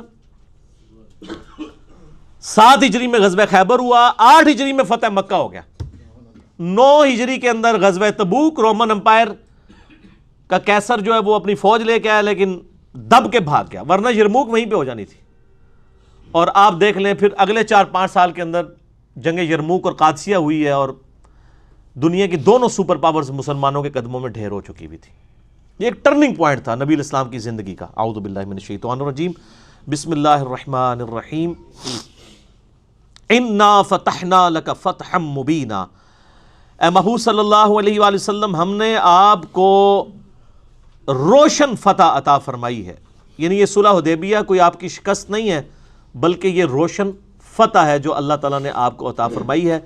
لِيَغْفِرَ لَكَ اللَّهُ مَا تَقَدَّمَ مِن ذَنْبِكَ وَمَا تَأَخَّرَ، تاکہ اللہ تعالیٰ آپ سے جو کچھ غلطیاں ہوئی ہیں اس سے پہلے اور بعد والی ان کو دور فرما دے. وَيُتِمَّ نِعْمَتَهُ عَلَيْكَ، اور آپ پر اپنی نعمت کو تمام کر دے. وَيَهْدِيَكَ صِرَاطًا مُسْتَقِيمًا، اور آپ کو سیدھی راہ کے اوپر چلا دے. یعنی آپ کی اب یہ جو دعوت لانچ ہوئی ہے یہ بالکل اب ہدف تک پہنچے گی. اور اس دوران کوئی کوتاہیاں ہوئی ہیں اجتہادی طور پہ، جیسے غزوہ بدر کے قیدیوں کو چھوڑ دینا، اور اسی طریقے سے غزوہ احد کے موقع پر آپ کے اصحاب کا نبی اسلام کی نافرمانی کی وجہ سے فتح کا شکست میں بدل جانا، اس قسم کی جتنی چیزیں ہوئی ہیں ظاہر یہ ٹیم لیڈر کے کھاتے میں ڈل رہی ہوتی ہے نا. فتح ہوتی ہے تو ٹیم لیڈر کی، شکست ہوتی ہے چاہے نچلے کے لوگوں کی غلطی ہو لیکن وہ ٹیم لیڈر کو ایڈریس کیا جاتا ہے. تو یہ اس ضم کا ترجمہ گناہ نہیں ہے، بلکہ اس سے مراد وہ اجتہادی غلطیاں ہیں جو اس دعوت و تبلیغ کے دوران ہوئی.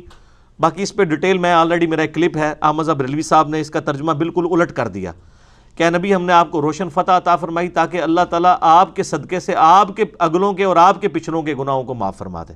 یہ عربی کا ترجمہ ہی نہیں بنتا، اس میں نے بخاری مسلم سے باقاعدہ احادیث پیش کر کے ڈسکس کیا تھا. لاکھوں لوگوں نے میرا کلپ دیکھا. یوٹیوب پہ آپ جا کے لکھیں سورہ فتح کی آیت نمبر 2 کا ترجمہ اور احمد بریلوی، تو آپ کو یہ پوری کی پوری ڈیٹیل انشاءاللہ تعالی مل جائے گی.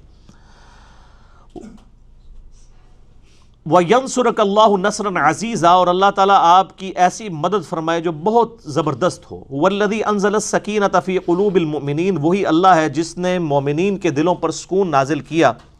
لِيَزْدَادُوا إِيمَانًا مَعَ ایمانہم، تاکہ ان کے ایمان کے ساتھ اور ایمان کا اضافہ کر دے. اللہ تعالیٰ نے یعنی مومنین کے دلوں کو ایمان کے ساتھ مضبوط کر دیا، یعنی نبی علیہ السلام کے ساتھ وہ ثابت قدمی کے ساتھ کھڑے ہوئے. وَلِلَّهِ جُنُودُ السَّمَاوَاتِ وَالْأَرْضِ، اور سارے لشکر آسمانوں اور زمین میں جتنے ہیں وہ اللہ ہی کے ہیں. اللہ تعالیٰ چاہے تو آسمانوں سے فرشتے نازل کر کے بھی مسلمانوں کو فتح دلا سکتا تھا، لیکن اللہ تعالیٰ نے دنیا کو بقدر ایفرٹ رکھا ہوا ہے. وَكَانَ اللَّهُ عَلِيمًا حَكِيمًا، اور اللہ تعالیٰ علم والا ہے، حکمت والا ہے. لِيُدْخِلَ الْمُؤْمِنِينَ وَالْمُؤْمِنَاتِ، تاکہ اللہ تعالیٰ داخل کرے اس آزمائش میں گزرنے کے بعد مومنین اور مومنات کو جنات تجری من تحتها الانہار، ایسی جنتوں میں جس کے نیچے نہریں بہتی ہیں. خالدین فیہا، وہ اس میں رہیں گے ہمیشہ ہمیش. وَيُكَفِّرْ عَنْهُمْ سَيِّئَاتِهِمْ، اور ان سے دور فرما دے ہر طرح کی برائیاں. وَكَانَ ذَلِكَ عِنْدَ اللَّهِ فَوْزًا عَظِيمًا، اور اصل میں اللہ کے ہاں سب سے بڑی کامیابی یہی ہے کہ کوئی شخص جنت میں پہنچنے میں کامیاب ہو جائے۔ وَيُعَذِّبَ الْمُنَافِقِينَ وَالْمُنَافِقَاتِ، اور اللہ تعالیٰ عذاب دے منافقین کو، مردوں اور عورتوں کو، والمشرکین والمشرکات، اور مشرک مردوں کو اور مشرک عورتوں کو، الظانین باللہ ظن السوء، جو اللہ کے بارے میں برے گمان کیا کرتے تھے، اللہ کے بارے میں برے عقائد رکھتے تھے۔ گمان تو منافقین کیا کرتے تھے نا، غزوہ خندق پہ انہوں نے کہا تھا کہ یہ نبی ان کو بتاتا ہے کہ رومن اور پرشین امپائر گرے گی، اور آج غزوہ خندق میں ہم محصور ہو گئے ہیں، حتیٰ کہ ٹوائلٹ میں جانے سے مجبور ہیں۔ تو ان کی ساری بدگمانیاں اللہ تعالیٰ جو ہے وہ دور کر دے گا۔ علیہم دائرۃ السوء، بری گردش انہی پر پڑے گی۔ وغضب اللہ علیہم، اور اللہ کا غضب ہو ان پر۔ ولعنہم وأعد لہم جہنم، اور ان پر اللہ کی لعنت، اور اللہ تعالیٰ نے ان کے لیے جہنم میں عذاب تیار کر رکھا ہے۔ وساءت مصیرا، اور کیا ہی برا ٹھکانہ ہے جہنم۔ اللہم اجرنا من النار، اللہم اجرنا من النار، اللہم اجرنا من النار، آمین۔ وَلِلَّهِ جُنُودُ السَّمَاوَاتِ وَالْأَرْضِ، اور اللہ ہی کے لشکر ہیں جتنے آسمانوں اور زمین میں ہیں۔ وَكَانَ اللَّهُ عَزِيزًا حَكِيمًا، اور اللہ تعالیٰ سب پر غالب ہے اور حکمت والا ہے۔ اِنَّا أَرْسَلْنَاكَ شَاهِدًا وَمُبَشِّرًا وَنَذِيرًا، اے نبی صلی اللہ علیہ وآلہ وسلم، ہم نے آپ کو گواہ بنا کر اور خوشخبری دینے والا اور ڈر سنانے والا بنا کر بھیجا ہے۔ لِتُؤْمِنُوا بِاللَّهِ، تاکہ لوگوں تم اللہ پر ایمان لاؤ، وَرَسُولِهِ، اور اس کے رسول پر، وَتُعَزِّرُوهُ، اور مدد کرو اس رسول کی، وَتُوَقِّرُوهُ، اور ان کی تعظیم کرو، وَتُسَبِّحُوهُ بُكْرَةً وَأَصِيلًا، اور اللہ کی پاکی بیان کرو صبح و شام۔ آپ ترتیب دیکھیں کیا ہے، اللہ اور اس کے رسول پر ایمان لانے کے بعد کہا گیا رسول کی مدد بھی کرنی ہے، یعنی دین کے کاموں میں، اور ان کی عزت کرنی ہے، اور اس کے بعد اللہ کا ذکر کرنا ہے۔ یہاں پہ بھی عشق رسول کے صرف نعرے لگائے جاتے ہیں۔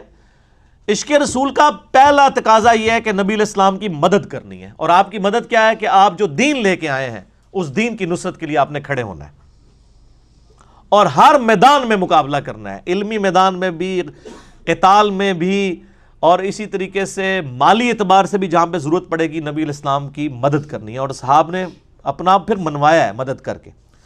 ان الذین یبایعونک انما یبایعون اللہ، بے شک جو لوگ بیعت کر رہے تھے نبی علیہ السلام آپ کی اس درخت کے نیچے، وہ تو اللہ کی بیعت کر رہے تھے اصل میں۔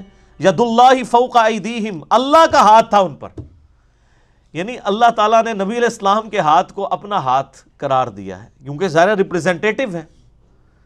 سورہ انفال میں بھی آتا ہے نا، وما رمیت اذ رمیت ولکن اللہ رما۔ اے نبی علیہ السلام، غزوہ حنین کے موقع پر جو آپ نے کنکریاں کافروں پر پھینکی تھی، وہ آپ نے نہیں پھینکی تھی، وہ تو اللہ نے پھینکی تھی، جب کہ آپ نے پھینکی تھی۔ دیکھیں نا، 12,000 کا لشکر تھا، صرف 80 بندے حضور کے ساتھ رہ گئے تھے۔ ایک تکبر کا جملہ نکل گیا تھا ان سے کہ ہم بدر میں تھوڑے تھے، غالب آئے تھے، آج تو ہم 12,000 ہیں۔ تو اللہ تعالیٰ نے کہا کہ تم نے یہ الفاظ کیوں استعمال کیے؟ سورہ انفال میں آتا ہے۔ پھر فتح جو ہے وہ کیا ہونی تھی، شکست ہو گئی، 80 لوگ صرف حضور کے ساتھ رہ گئے۔ پھر نبی علیہ السلام آگے بڑھ کے آپ نے فرنٹ سے لیڈ کیا، انا النبی لا کذب انا ابن عبد المطلب، میں نبی ہوں، اس میں یہ کوئی جھوٹ نہیں ہے، میں عبد المطلب کا بیٹا ہوں۔ پھر آپ نے زمین سے یوں کنکریاں اٹھائیں اور یوں کر کے کافروں پر بھیجیں کہ ان کے چہرے جھلس جائیں۔ بخاری مسلم میں آتا ہے، بس آپ نے جب یہ پھینکا نا تو وہ سارا لشکر تتر بتر ہو گیا، ہر کافر کی آنکھ میں جا کے وہ کنکر پڑا۔ یہ معجزہ تھا۔ تو یہاں پہ اللہ تعالیٰ ہمارے اللہ کا ہاتھ ہے۔ فمن نکث فانما ينکث علی نفسی، پس جو یہ بیعت توڑ دے گا تو اس کا وبال بھی اس کے اوپر ہوگا، جو اب تم نے میرے نبی کے ساتھ بیعت کی ہے۔ ومن اوفى بما عاہد علیہ، اور جو کوئی اپنا یہ عہد پورا کرے گا جو اس نے علیہ اللہ تعالیٰ کے ساتھ کیا ہے، فسیؤتیہ اجرا عظیما، تو اللہ تعالیٰ اسے اجر عظیم عطا فرمائے گا۔ سیقول لک المخلفون من الاعراب، اب کچھ جو پینڈو لوگ تھے نا، جو اوپر سے کلمہ پڑا ہوا تھا اندر سے منافق تھے، وہ حضور صلی اللہ علیہ وسلم کے ساتھ حدیبیہ کے موقع پر نہیں موجود تھے، وہ نہیں گئے تھے۔ ان کو ڈر تھا کہ یہ اب قریش مکہ کے جا رہے ہیں تو یہ تو کوئی بھی زندہ سلامت واپس نہیں آئے گا، انہوں نے یہ گمان کیا تھا، اس چکر میں وہ پھر ساتھ نہیں گئے تھے۔ اب اللہ تعالیٰ نے فرمایا جب تم واپس پہنچو گے نا تو اب دیکھنا عنقریب وہ لوگ جو پیچھے رہ گئے تھے ان پینڈوؤں میں سے، اعراب میں سے، تو وہ بہانہ پھر کریں گے شغلتنا، حالانکہ وہ بزدلی کی وجہ سے پیچھے رہ گئے تھے، وہ کہیں گے ہمیں تو مشغول رکھا اموالنا و اہلنا، ہمارے مالوں اور اہل و عیال، ہم تو بیوی بچوں کے لیے، یعنی یہ جدھر بھی لوگ نماز نہیں پڑھتے کہتے ہیں جی رزق کمانا بھی تو عبادت ہی ہے نا، ایک کام ہو یہ پہلے بھی لوگ پاندے رہے ہیں، تو ہم تو اپنے یعنی بال بچوں کا دھیان رکھ رہے تھے۔ فاستغفر لنا، تو اے نبی ہمارے لیے دعا کر دیجئے، یہاں بھی لوگ کہتے ہیں ہم نے نماز کو نہیں پڑھنا، جو کچھ بھی ہے نبی کی امت سے ہیں، اور جو سامنے یہ باتیں کرتے تھے نا ان کو اللہ تعالیٰ کیا جواب دے رہا ہے، تو تسی کیڑی باغ دی مولی ہو، کیڑی کھیت دی مولی ہو؟ تو اے نبی آپ مان لیے دعا کر دیں، غلطی ہوگی بھول چک معاف ہو جائے گی، حضور سامنے موجود ہیں۔ یقولون بألسنتہم ما لیس فی قلوبہم، اے نبی الاسلام یہ آپ کی اپنی زبانوں سے وہ باتیں آپ سے کر رہے ہیں جو ان کے دل میں نہیں ہے۔ اصل مسئلہ ہو رہا ہے دل بے ایمان تے اجدا ٹیر، یہ اصل میں میدان جنگ سے بھاگے ہوئے ہیں، اپنی جان بچا کے بھاگے ہوئے ہیں، اور بانے یہ کر رہے ہیں کہ ہم بھی بچوں کی خدمت کر رہے ہیں۔ قل فمن یملک لکم من اللہ شیئا ان اراد بکم ضرا، اے نبی ان سے پہلے تو یہ فرمائیے گا کہ بتاؤ اگر اللہ تعالیٰ تمہارے لیے کوئی برائی کا ارادہ کر دے کہ تمہیں کوئی برائی پہنچنی ہے، کوئی تکلیف پہنچنی ہے، تو اللہ تعالیٰ کے مقابلے پہ کون تمہاری مدد کر سکتا ہے؟ او اراد بکم نفعا، یا وہ نفع کا فیصلہ کر دے تو کون اس کو ٹال سکتا ہے؟ بل کان اللہ بما تعملون خبیرا، بلکہ اللہ تعالیٰ کو ہر اس عمل کی خبر ہے جو کچھ تم کرتے ہو۔ بل ظننتم ان لن ينقلب الرسول والمؤمنون، نہیں، اصل بات یہ ہے کہ تم نے گمان کیا تھا کہ نہ تو رسول اللہ واپس آئیں گے بچ کے، اور نہ اہل ایمان، الی اہلہم ابدا، ہمیشہ کے لیے آپ چلے گئے اپنے گھر والوں سے دور، وہ آپ واپس نہیں آئیں گے۔ قریش کے پاس چلے گئے ہیں، ان کے اس گڑھ کے اندر، تو قریش تو اتنے جنگجو لوگ ہیں، کوئی بھی زندہ سلامت واپس نہیں آئے گا، نعوذ باللہ۔ وَزُيِّنَ ذَلِكَ فِي قُلُوبِكُمْ، اور یہ بات جو بری بات ہے تمہارے دل میں ٹھک گئی ہوئی تھی۔ وَظَنَنْتُمْ ظَنَّ السَّوْءِ، اور تم نے یہ برا گمان کیا۔ وَكُنْتُمْ قَوْمًا بُورًا، اور تم تو برباد ہونے والی قوم ہو۔ وَمَن لَّمْ يُؤْمِن بِاللَّهِ وَرَسُولِهِ، اور جو ایمان نہ لائے اللہ اور اس کے رسول پر، فَإِنَّا أَعْتَدْنَا لِلْكَافِرِينَ سَعِيرًا، تو ایسے کافروں کے لیے اللہ تعالیٰ نے دوزخ کی آگ بھڑکا کے رکھی ہوئی ہے۔ یعنی اب تو ایمان لے آؤ، یعنی نبی علیہ السلام کی پشت پہ اللہ ہے ان کی مدد کے لیے۔ تو اگر تم نے، اب ظاہر ہے یہ بھی کافر ہی ہے نا، اوپر سے کلمہ پڑھا ہے نا، ہے تو منافق ہے۔ وَلِلَّهِ مُلْكُ السَّمَاوَاتِ وَالْأَرْضِ، اور آسمانوں اور زمین کی بادشاہت اللہ ہی کی ہے۔ یغفر لمن یشاء ویعذب من یشاء، وہ جسے چاہتا ہے عذاب دیتا ہے، جسے چاہتا ہے بخش دے۔ یعنی یہ اللہ تعالیٰ کا اپنا فیصلہ، لیکن ظاہر ہے اللہ تعالیٰ عدل فرمانے والا ہے، بخشتا اسی کو ہے جو یعنی اس کا تابع فرمان ہوتا ہے، اور جو اس کے مجرم ہیں ان کو تو عذاب دے گا۔ وکان اللہ غفور رحیما، اور اللہ تعالیٰ بخشنے والا مہربان ہے۔ سیقول المخلفون اذا انطلقتم الى مغانم لتأخذوها، اب یہ جو جہاد سے پیچھے رہ گئے تھے نا، یہ اب اپنا یعنی حاضری لگوانے کے لیے یہ بھی کہیں گے کہ آندہ کوئی جنگ ہوئی نا جی، اگلی بار جو درس ہوئے نا تو ہم دس دینا، اے تو چلو مس ہو گیا، تو یہ اب یہ کہیں گے کہ اگلی بار کوئی جنگ ہوئی نا تو آپ ہمیں بتا دیجئے گا، ہم آپ کے ساتھ چلیں گے۔ یہ اس بات کا ثبوت ہے کہ ہم پہلے جو رہ گئے تھے نا وہ جینون ریزن کی وجہ سے، حالانکہ اگلی بار بھی انہوں نے یہی کرنا تھا۔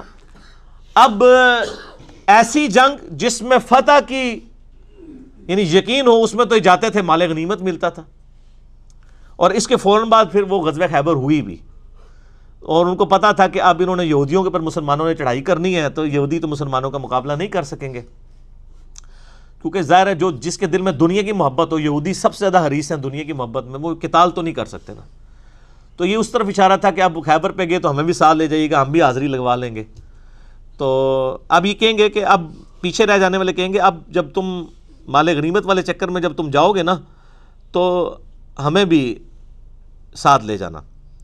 نتبعکم، ہم تمہارے پیچھے پیچھے آئیں گے۔ یریدون ان یبدلوا کلام اللہ، وہ چاہتے ہیں کہ اللہ کے حکم کو بدل دیں، یعنی اللہ نے کہا ہے کہ ان کو نہیں اب لے کے جانا، یعنی یہ تو نگ ہوتے ہیں نا، الٹا مصیبت بن جاتے ہیں، وہاں پہ کوئی مسئلہ پاس جاتا ہے کہتے ہیں کہ کیوں لے کے آئے ہو جی اتنے، یہ بھی مصیبت کھڑی ہو جاتی ہے نا۔ تو ایک تو مطلب ساتھ جاتے بوجھل دل کے ساتھ ہیں، اوپر وہاں جا کے الٹی مصیبت بن جاتے ہیں یہ۔ قل لن تتبعونا كذلكم قال اللہ من قبل، تو انہوں نے فرمائی نبی علیہ السلام سے کہا گیا آپ ان کو فرما دیں تم ہمارے پیچھے نہیں آ سکتے، اللہ تعالیٰ نے حکم دے دیا ہے۔ فسیقولون بل تحسدوننا، اور جب آپ یہ جواب ان کو دیں گے نا، نال نال پھکیاں آ رہی ہیں، اے کہو گے تو گوں اے کہن کے پھر اے کہہ دینا۔ جب آپ ان کو کہیں گے نا کہ اللہ نے ہمیں منع کیا ہے کہ آپ نے جہاد میں نہیں آنا، تو آپ کو الٹا پھر یہ کہیں گے اچھا جی آپ اللہ کی راہ میں لڑنے سے ہمیں روکتے ہیں، آپ تو ہم سے حسد کرتے ہیں۔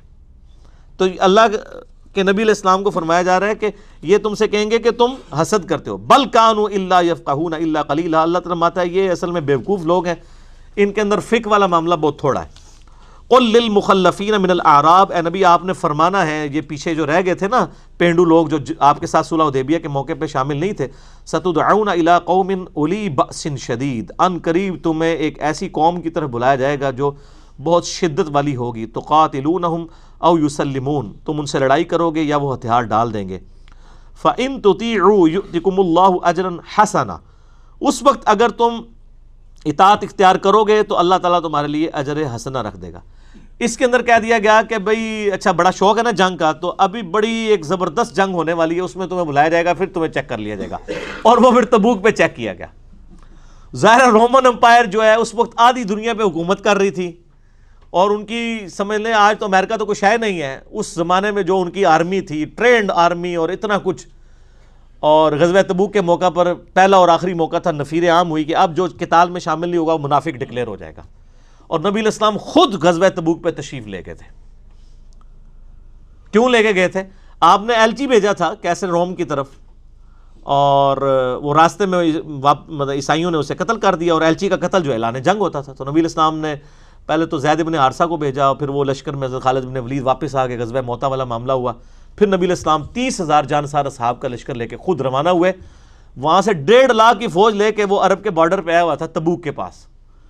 لیکن وہ نبی علیہ السلام کے اصحاب اور آپ کا کانفیڈنس لیول دیکھ کے وہ آنے سے پہلے ہی بھاگ گیا. حالانکہ یہ 30,000 وہ تھے جن کے پاؤں میں جوتیاں بھی نہیں تھیں اکثر کے، اور وہاں 1.5 لاکھ کی ایک ٹرینڈ فوج. لیکن اس کو پتہ چل گیا تھا یہ پیغمبر ہیں، اللہ تعالیٰ ان کی مدد کرے گا. نبی علیہ السلام 40 دن تک وہاں رہے، سارے قبائل کے ساتھ معاہدہ کیا. اگر وہ جنگ کر لیتے تو یرموک وہیں پہ ہو جانی تھی، اور اس کو اندازہ ہو گیا تھا.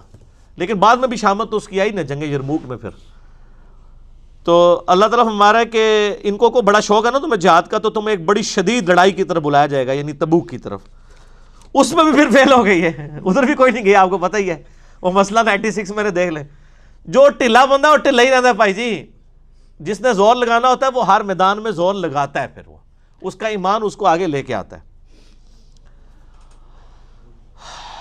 تو اللہ تعالیٰ فرماتا ہے کہ اس وقت تم اطاعت کرو گے تو تمہیں اجر عظیم ملے گا. وَإِن تَتَوَلَّوْا كَمَا تَوَلَّيْتُم مِّن قَبْلُ، اگر اس وقت بھی تم نے منہ پھیر دیا جس طرح تم نے پہلے کیا، يُعَذِّبُكُمْ عَذَابًا أَلِيمًا، تو اللہ تعالیٰ تمہیں دردناک عذاب دے گا. اس میں تو 12 منافق ساتھ چلے گئے تھے جنہوں نے واپسی پہ نبی علیہ السلام کو قتل کی سازش کی، جو اصحاب عقبہ کہلاتے ہیں. صحیح مسلم میں آتا ہے نبی علیہ السلام فرمایا میرے اصحاب میں سے 12 منافق ہیں، اور وہ تبوک پہ ساتھ گئے تھے. تنگ گھاٹی پہ آپ پہ قاتلانہ حملہ کیا، مسئلہ نمبر 96 میں نے بتایا تھا، آج میں اس کو سکپ کر رہا ہوں. لیس علی الاعمی حرج، البتہ اللہ تعالیٰ نے کہا دیا کہ جہاد کے معاملے میں، قتال کے معاملے میں اندھے کے اوپر کوئی گناہ نہیں ہے. ولا علی الاعرج حرج، اور نہ کسی لنگڑے کے اوپر. ظاہر ہے کہ یہ تو لڑائی نہیں کر سکتے. ولا علی المریض حرج، اور کوئی مریض ہے، جینون مریض ایسا، اور کوئی دائمی مریض ہے، وہ اگر جہاد میں قتال میں شامل نہیں ہوتا، نبی علیہ السلام کی دعوت پہ لبیک نہیں کہتا، تو اس کے اوپر اللہ تعالیٰ کوئی گرفت نہیں فرمائے گا. وَمَن يُطِعِ اللَّهَ وَرَسُولَهُ يُدْخِلْهُ جَنَّاتٍ تَجْرِي مِن تَحْتِهَا الْأَنْهَارُ، جو کوئی اطاعت کرے گا اللہ اور اس کے رسول کی، اللہ تعالیٰ اسے ایسی جنت میں داخل کرے گا جس کے نیچے نہریں بہتی ہوں گی. وَمَن يَتَوَلَّ يُعَذِّبْهُ عَذَابًا أَلِيمًا، اور جو پشت پھیر لے گا اللہ تعالیٰ اسے دردناک عذاب دے گا. لَقَدْ رَضِيَ اللَّهُ عَنِ الْمُؤْمِنِينَ إِذْ يُبَايِعُونَكَ تَحْتَ الشَّجَرَةِ، بے شک اللہ راضی ہو گیا ان اہل ایمان سے جو کہ بیعت کر رہے تھے اس درخت کے نیچے آپ کی، نبی علیہ السلام. فَعَلِمَ مَا فِي قُلُوبِهِمْ، اللہ تعالیٰ نے جان لیا، اور اردو میں ہم ترجمہ کریں گے جانچ لیا جو ان کے دلوں میں تھا. یعنی جو دلوں کا ایمان تھا وہ سامنے آ گیا نا. جب تک ٹیسٹ نہ ہو اس وقت تک تو نہیں پتہ چلتا کون اندر سے مومن ہے اور کون منافق ہے. تو اللہ تعالیٰ کا اصحاب شجرہ کا ایمان چیک کر لیا. مسلم شریف کی حدیث ہے کہ اصحاب شجرہ کو دوزخ کی آگ نہیں چھوئے گی. اور یہ درخت جو ہے بخاری مسلم میں آتا ہے کہ اگلے سال جب اصحاب حج کے لیے آئے تو ان کو اللہ تعالیٰ نے یہ درخت ہی بھلا دیا. ٹھیک ہے، وہ ہم نے ایک کلپ بھی بنایا، وہ کہتے ہیں جی حضرت عمر نے درخت کٹوا دیا تھا. وہ اہل حدیث علماء نے مشہور کیا ہوا ہے. وہ درخت کٹوایا نہیں تھا، بخاری مسلم میں آتا ہے وہ درخت اللہ نے بھلوا دیا تھا. ایک غیبی طور پہ اللہ تعالیٰ نے اس کو درخت کو رہنے نہیں دیا. یعنی مسلمان ظاہر ہے کہ اس میں خدشہ تھا کہ کوئی اور معاملہ بھی ہو جاتا، تعظیم میں بھی کوئی غلوب کر جاتے، اور یہ بھی معاملہ تھا کہ تعظیم کا حق نہ ادا کرتے. جیسے میں نے بتایا صحیح بخاری میں ہے کہ نبی علیہ السلام کی جو انگوٹھی تھی محمد رسول اللہ جس پہ لکھا تھا، وہ حضور کی وفات کے بعد حضرت بکر کے پاس رہی، پھر حضرت عمر کے پاس رہی، پھر حضرت عثمان کے پاس آئی. تو صحیح بخاری میں الفاظ ہیں ایک دن آپ کنویں کی منڈیر پہ بیٹھے ہوئے یوں اس کے ساتھ کھیل رہے تھے تو وہ آپ کے ہاتھ سے چھوٹ گئی اور پانی میں جا کے گر گئی. 3 دن تک بخاری کے الفاظ ہیں وہ کنویں کا پانی نکالا گیا. پانی کتنا تھا؟ 2-3 فٹ ہوتا ہے کنویں میں پانی. مکمل صفائی کروا دی, وہ انگوٹھی نہیں پھر ملی. اس کے بعد ہی پھر حضرت عثمان کی خلافت کا ڈاؤن فال شروع ہو گیا. یعنی ایک وہ جو غیبی مدد تھی حضور کی مبارک انگوٹھی کی, وہ برکت تھی, وہ والا معاملہ پھر جو ہے نا, وہ آج تک انگوٹھی نہیں ملی. ابھی پچھلے دنوں کہہ رہے تھے سعودیہ والوں نے بھی صفائی کری, اور سر نہیں ملنی انگوٹھی, جتنی مرضی صفائی کر لو, اللہ نے جو کی ہے. تو صلح حدیبیہ کا درخت بھی اللہ نے اٹھا لیا. فعلم ما فی قلوبہم, تو اللہ تعالیٰ نے جانچ لیا جو کچھ ان کے دلوں میں تھا. فانزل السکینہ, تو اللہ نے ان پر اطمینان نازل کیا. اصحاب شجرہ پہ علیہم, ان پر.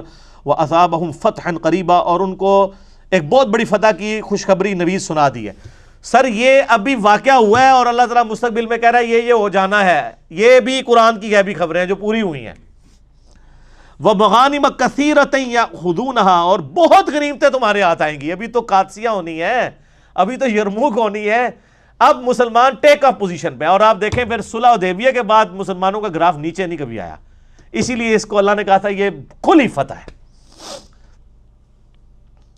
یأخذونہا, بہت سی کثیر مال تمہارے پاس آئے گا. وکان اللہ عزیزا حکیما, اور اللہ تعالیٰ زبردست ہے اور حکمت والا ہے. بخاری مسلم میں حدیث ہے, اللہ تعالیٰ نے, اللہ کے محبوب صلی اللہ علیہ وآلہ وسلم نے فرمایا, اللہ تعالیٰ نے مجھے 2 خزانے عطا فرمائے, ان کی کنجیاں عطا فرما دی. یعنی کیسر و کسریٰ کے خزانے مسلمانوں کے قدموں میں حضرت عمر کے دور میں آ کے ڈھیر ہوئے. وعدکم اللہ مغانم کثیرہ, اللہ تعالیٰ نے بہت سی غنیمتوں کا تم سے وعدہ کیا ہے. تاخذونہا, جو تمہیں ملیں گی اپنے اپنے وقت میں. فعجل لکم ہذہ وکف ایدی الناس, تمہیں اللہ تعالیٰ نے اس وقت جلدی ایک یہ فتح دے دی ہے کہ صلح کر دی ہے, اور اللہ تعالیٰ نے لوگوں کے ہاتھوں سے تم کو روک دیا ہے, اور تمہیں لوگوں سے بچا لیا, اور لوگوں کو تم سے. یعنی یہ صلح اللہ تعالیٰ اگر نہ کرواتا تو ایک اور جنگ چھڑ جاتی. ایدی الناس عنکم ولتکون آیۃ للمؤمنین, اور ہم نے یہ ایک معجزہ اور نشانی بنا دیا اہل ایمان کے لیے. ویہدیکم صراطا مستقیما, اور اللہ تعالیٰ اب تمہاری اس دعوت و تبلیغ کا جو یہ مشن ہے جو اللہ تعالیٰ نے اسلام کو لانچ کیا ہے, هو الذی ارسل رسولہ بالہدی ودین الحق لیظہرہ علی الدین کلہ ولو کرہ الکافرون ولو کرہ المشرکون, اس میں بھی یہ آیت آ جائے گی. تو یہ اب بالکل سٹریٹ لائن میں اپنے ہدف تک پہنچے گی دعوت. وَأُخْرَى لَمْ تَقْدِرُوا عَلَيْهَا قَدْ أَحَاطَ اللَّهُ بِهَا, اور کئی مزید فتوحات ابھی ایسی ہیں جن میں تم میں ابھی قدرت نہیں ہے کہ وہ فتح کر سکو, لیکن اللہ کے احاطہ قدرت میں ہے. ظاہر ہے اس وقت 1400 اصحاب کے ساتھ رومن اور پرشین امپائر تو نہیں گر سکتی تھی. آپ دیکھیں یہ صلح حدیبیہ کب ہوئی ہے؟ 6 ہجری میں. صرف 1500 جانثار تھے, اور فتح مکہ کے موقع پر 10,000 اصحاب تھے. 2 سالوں میں 1400 سے 10,000 مسلمان ہو گئے تھے, کیونکہ اس کے بعد قریش مکہ اور باقیوں کو پتہ چل گیا تھا کہ نبی علیہ السلام کے ساتھ اگر قریش نے صلح کر لی ہے نا, دب گئے نا. ظاہر ہے صلح وہی کرتا ہے جو دب جائے, ورنہ پہلے تو یہ بدر میں, احد میں اور خندق میں مارنے کے لیے آ گئے تھے نا. قریش سے زیادہ تگڑا کوئی نہیں تھا, اور پھر قریشی خود مسلمان ہو رہے تھے, تو پھر اذا جاء نصر اللہ والفتح والا معاملہ ہو گیا. لوگ یعنی 10,000 کا لشکر 2 سال بعد, اور پھر آپ دیکھیں جب رومن اور پرشین امپائر تو 25-30 ہزار کے لشکر گئے ہیں قادسیہ اور یرموک میں. قادسیہ میں صرف 8,500 مسلمان تو شہید ہوئے ہیں, تو یہ اکثر ان میں سے تابعین نہیں تھے. تو یہ سب لوگ نبی الاسلام کی یعنی بالکل آخری زمانے کے اندر ایمان لانے والے لوگ تھے, یا آپ کی وفات کے بعد ایمان لانے والے لوگ تھے. تو اللہ تعالیٰ ابھی تو قدرت نہیں, لیکن اللہ نے احاطہ کیا ہوا ہے یرموک اور قادسیہ کا بھی.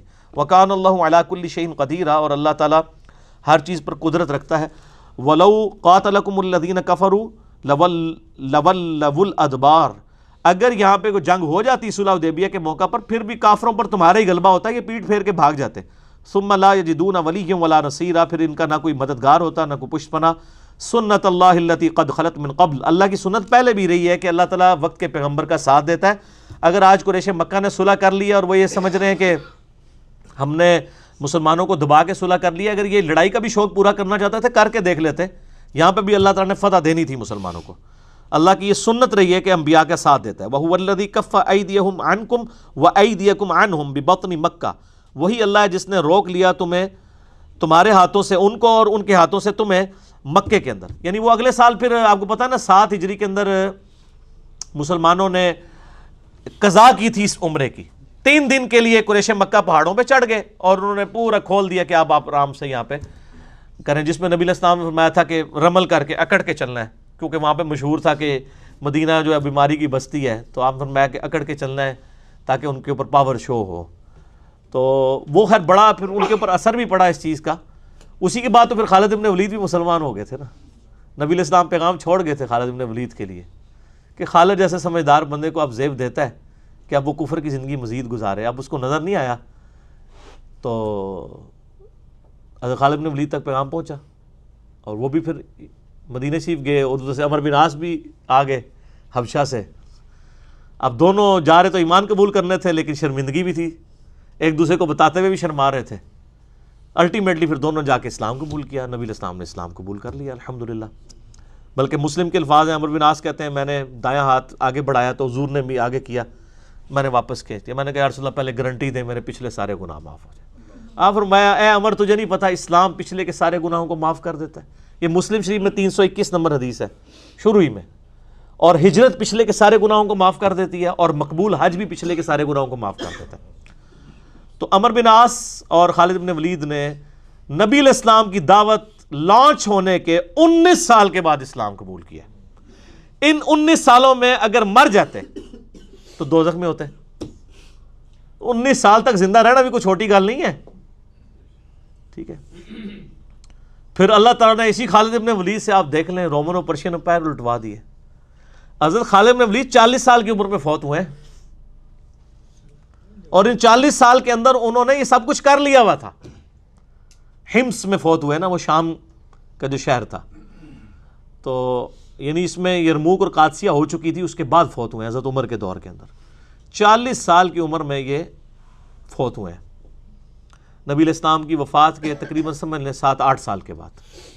تو اس کا مطلب ہے نبی علیہ السلام کی مبارک زندگی میں ان کی عمر 32-33 سال تھی جب انہوں نے اسلام جب قبول کیا. تو اس وقت سمجھ لیں آپ 28-29 سال عمر ہوگی, اور یہ 10 سال انہوں نے اسلام کے لیے صرف گزارے ہیں. 30 سال کفر میں, 10 سال اسلام میں. لیکن 100 جنگیں لڑی ہیں, ایک بھی نہیں آ رہے. ایون غزوہ احد پہ ان کی وجہ سے نبی علیہ السلام کے مبارک دانت شہید ہو گئے تھے. اور مسلم شریف کے الفاظ ہیں آپ کی زبان سے نکل گیا کہ اللہ تعالیٰ ایسی قوم کو کیسے ہدایت دے گا جنہوں نے اپنے نبی کا چہرہ خون سے رنگ دیا. تو اللہ نے قرآن میں فرمایا آپ کو کوئی اختیار نہیں, اللہ تعالیٰ چاہے تو ان کی توبہ بھی قبول کر لے. اور اسی مبارک زبان سے سیف اللہ کا لقب بھی ملا. تو یہ اللہ تعالیٰ آپ دیکھیں, اللہ تعالیٰ کے کرائٹیریا اپنے ہیں. ایک 19 سال تک اسلام دشمن رہا ہے, اس کو اللہ نے اٹھایا ہے اور اس سے رومن اور پرشین امپائر الٹوا دیے. جونین بندوں میں سے تھا نا. یہ اللہ کو پتا ہے کہ کسی کے ساتھ کیا معاملہ کرنا ہے. تو اللہ تعالیٰ ماتا ہے یہ جو مکے کے اندر لڑائی نہیں ہوئی ہے یہ ہماری اسپیشل پروٹیکشن تھی. من بعد ان اظفرکم علیہم, باوجود اس کے کہ تمہیں ان پر اللہ تعالیٰ نے مکے میں قابو دے دیا تھا. وکان اللہ بما تعملون بصیرا, اور اللہ تعالیٰ جو کچھ تم کر رہے ہو اس کو دیکھ رہا ہے. ہم الذین کفروا وصدوکم عن المسجد الحرام, اور یہی وہ بد نصیب ہے جنہوں نے کفر کیا اور تمہیں بھی مسجد حرام سے روکا. والہدیہ, اور تمہاری قربانی کے جانوروں کو بھی نہیں جانے دیا, یعنی صلح حدیبیہ کے موقع پر. معکوفا ان یبلغ محلہ, کہ وہ جانور اپنی قربان گاہوں تک پہنچ جائیں, یعنی جا کے مینا کے اندر قربان ہو, وہاں تک انہوں نے جانے بھی نہیں دیا. یہ محلہ کا لفظ اردو میں بھی لفظ استعمال ہوتا ہے. اردو میں ہم محلہ کہتے ہیں, یہ لفظ محلہ ہے عربی کا, لیکن اردو میں چل جاتا ہے. ولولا رجال مؤمنون ونساء مؤمنات لم تعلموهم ان تطؤوهم وتصيبكم منهم معرة. اب یہ بڑی امپورٹنٹ بات آ رہی ہے. اللہ طرف ہمارا ہے کہ یہ جو جنگ نہیں ہوئی نا, اس کے پیچھے بھی ایک حکمت تھی. اگر اس وقت جنگ ہو جاتی مکے کے اندر, تو مکے میں تو کئی اہل ایمان ایسے تھے جو اپنا ایمان چھپا کے بیٹھے ہوئے تھے. تو تم کیسے تمیز کرتے کہ کون سا کچھ شناختی کارڈ تو نہیں تھا, کون سا مسلمان ہے, پھر تو ساروں نے ہی مارا جانا تھا. تو یہ اللہ کی حکمت تھی کہ وہ ٹائم گین کیا گیا. پھر فتح مکہ کے موقع پر تو ابو سفیان نے اسلام قبول کر لیا, تو اس کے گھر کو یہ اللہ تعالیٰ کے نبی علیہ السلام نے ڈکلیئر کر دیا کہ وہاں پہ جو آئے گا وہ امن پالے گا. اگر نہ ہوتا مکہ میں چند مسلمان مرد اور چند مسلمان عورتیں جن کو تم نہیں جانتے, تو یہ اندیشہ تھا کہ تم انہیں بھی رون ڈالتے. سو تمہیں پہنچے گی ان کی وجہ سے آر بغیر علم, بغیر علم کے. لیدخل اللہ فی رحمتہ من یشاء, تاکہ اللہ تعالیٰ داخل کرے اپنی رحمت میں جسے چاہے. لو تزیلوا لعذبنا الذین کفروا منہم عذابا علیما, اگر یہ کلمہ گو الگ ہو جاتے جنہوں نے کفر کیا تھا ان سے, تو ان میں سے تو ہم انہیں دردناک عذاب میں مبتلا کر دیتے. چونکہ ابھی تک وہ علیحدہ نہیں تھے, اس لیے اللہ تعالیٰ نے یہ جنگ کو روک کے رکھا. اذ جعل الذین کفروا فی قلوبہم, جب جگہ دی کافروں نے اپنے دلوں میں ضد کو, الحمیہ, وہ ضد کیا تھی؟ حمیت الجاہلیہ، جاہلیت کی ضد تھی، یعنی اب نظر آ رہا ہے کہ یہ غلبہ ہو رہا ہے تو ایمان قبول کر لو۔ فانزل اللہ سکینتہ علی رسولہ وعلی المؤمنین، تو اللہ تعالیٰ نے سکون نازل کیا اپنے رسول پر اور مومنین پر، وَأَلْزَمَهُمْ کلمۃ التقویٰ، اور انہیں تقوی کے کلمے کے اوپر قائم رکھا، استقامت دی، وَكَانُوا أَحَقَّ بِهَا وَأَهْلَهَا، اور وہ اس کے حقدار بھی تھے اور اہل بھی، وَكَانَ اللَّهُ بِكُلِّ شَيْءٍ عَلِيمًا، اور اللہ تعالیٰ ہر چیز کو خوب جاننے والا ہے۔ لَقَدْ صَدَقَ اللَّهُ رَسُولَهُ الرُّؤْيَا بِالْحَقِّ، اللہ نے سچا کر دکھایا اپنے نبی کا خواب۔ اب اسی بخاری کی حدیث میں آتا ہے کہ وہ حضرت عمر نے کہا آپ نے تو کہا تھا مجھے خواب آیا، تو آپ نے فرمایا میں نے یہ کہا تھا نا عمرہ کر رہے ہیں، یہ تو نہیں کہا تھا اسی سال کر رہے ہیں۔ وہ اگلے سال اللہ نے خواب پورا کر دیا، کوئی ڈیٹ تو نہیں بتائی تھی۔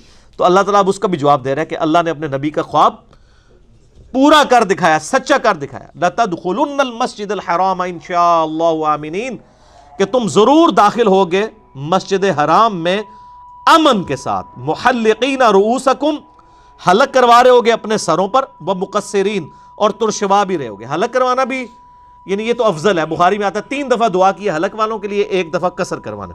لا تخافون، تمہیں کسی کا خوف نہیں ہوگا، فعلم ما لم تعلموا، اللہ نے وہ جانتا ہے جو کچھ تم نہیں جانتے، فجعل من دون ذلك فتحا قریبا، اور اب اس نے تمہیں بہت قریب کی فتح عطا فرما دی، یعنی اللہ تعالیٰ نے فتح مکہ تمہارے لیے رکھی ہوئی ہے، لیکن وہ 1 سال کے بعد، ٹھیک ہو گیا، 7 ہجری میں، یعنی وہ قضا کی عمرے کی، 8 میں فتح مکہ ہو گئی۔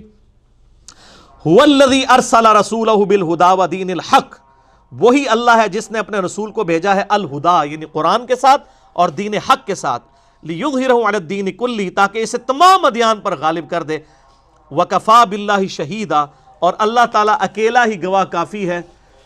یہ اب اس وقت تک ابھی غلبہ نہیں ہوا تھا، اس میں پریڈکشن ہے۔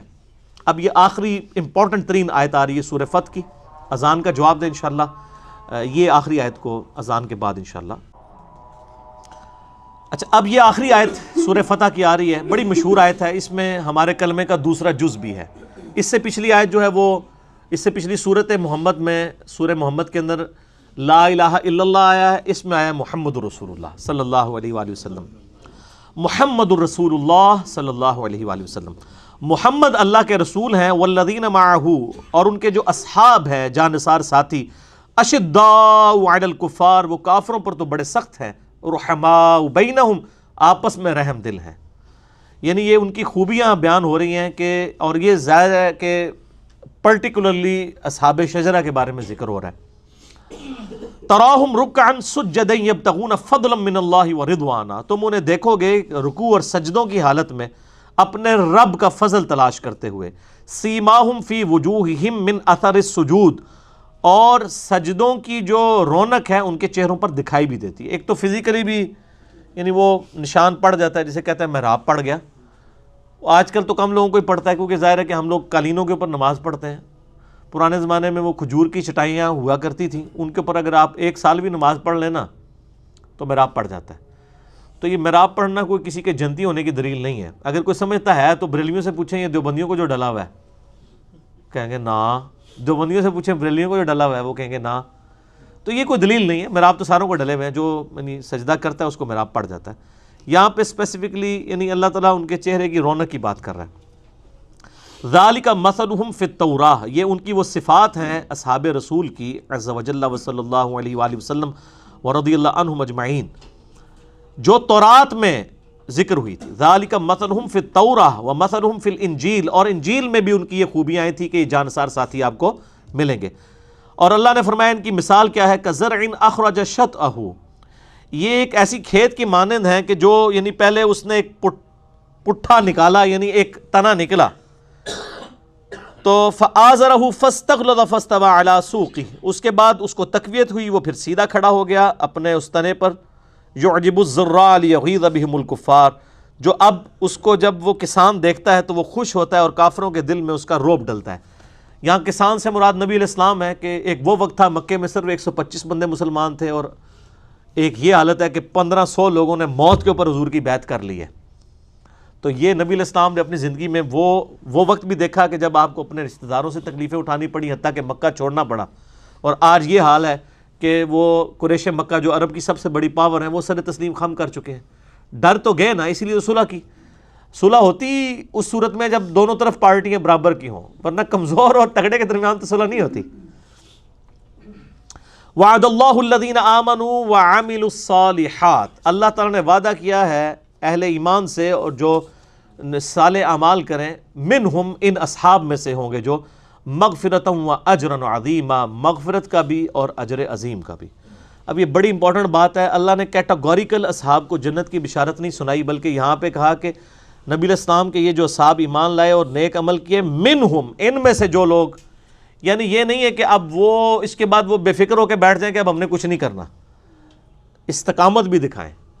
نبی علیہ السلام کے اصحاب بھی جب استقامت دکھائیں گے تو ان کے لیے اجر عظیم ہے، ورنہ آپ کو پتہ ہے فتح مکہ پہ کئی لوگوں نے ایمان قبول کیا، حضرت ابوبکر کے زمانے میں وہ منکرین زکوٰۃ بن گئے، کچھ جو ہیں وہ مسلمہ کذاب کے ساتھ مل گئے اور وہ ایمان چھوڑ کے لوٹ گئے، جن کے بارے میں بخاری مسلم میں حدیث ہے، میرے حوض کوثر پہ کچھ میرے اصحاب لائے جائیں گے، میں ان کو پہچانتا ہوں گا، میں کہوں گا اصحابی اصحابی، یہ تو میرے اصحاب ہیں، تو مجھے بتایا جائے گا کہ انہوں نے آپ کے مرنے کے بعد، آپ کی وفات کے بعد دین سے الٹے قدم پھر گئے اور انہوں نے دین کے اندر بدعتیں جاری کر دی۔ ظاہر خلیفہ راشد کے جب خلاف کھڑے ہو گئے تو اس سے بڑی کیا بدعت ہوگی، حضرت ابوبکر صدیق رضی اللہ تعالیٰ کے خلاف کھڑے ہوئے، تو آپ فرماتے ہیں میں کہوں گا سحقاً سحقاً لمن غیر بعدی، ان پر پھٹکار ہو، ان کو مجھ سے دور کر دو جنہوں نے میرے بعد میرے دین کو بدل دیا۔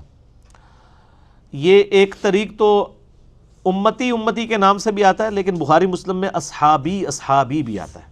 یہ ایک کریٹیکل ٹاپک ہے، اس پہ میری آلریڈی گفتگو ڈیٹیل مسئلہ نمبر 96 ریکارڈڈ ہے، عظمت صحابہ، رد المنافقین اور سنی شیعہ کے اختلاف کا تحقیقی جائزہ۔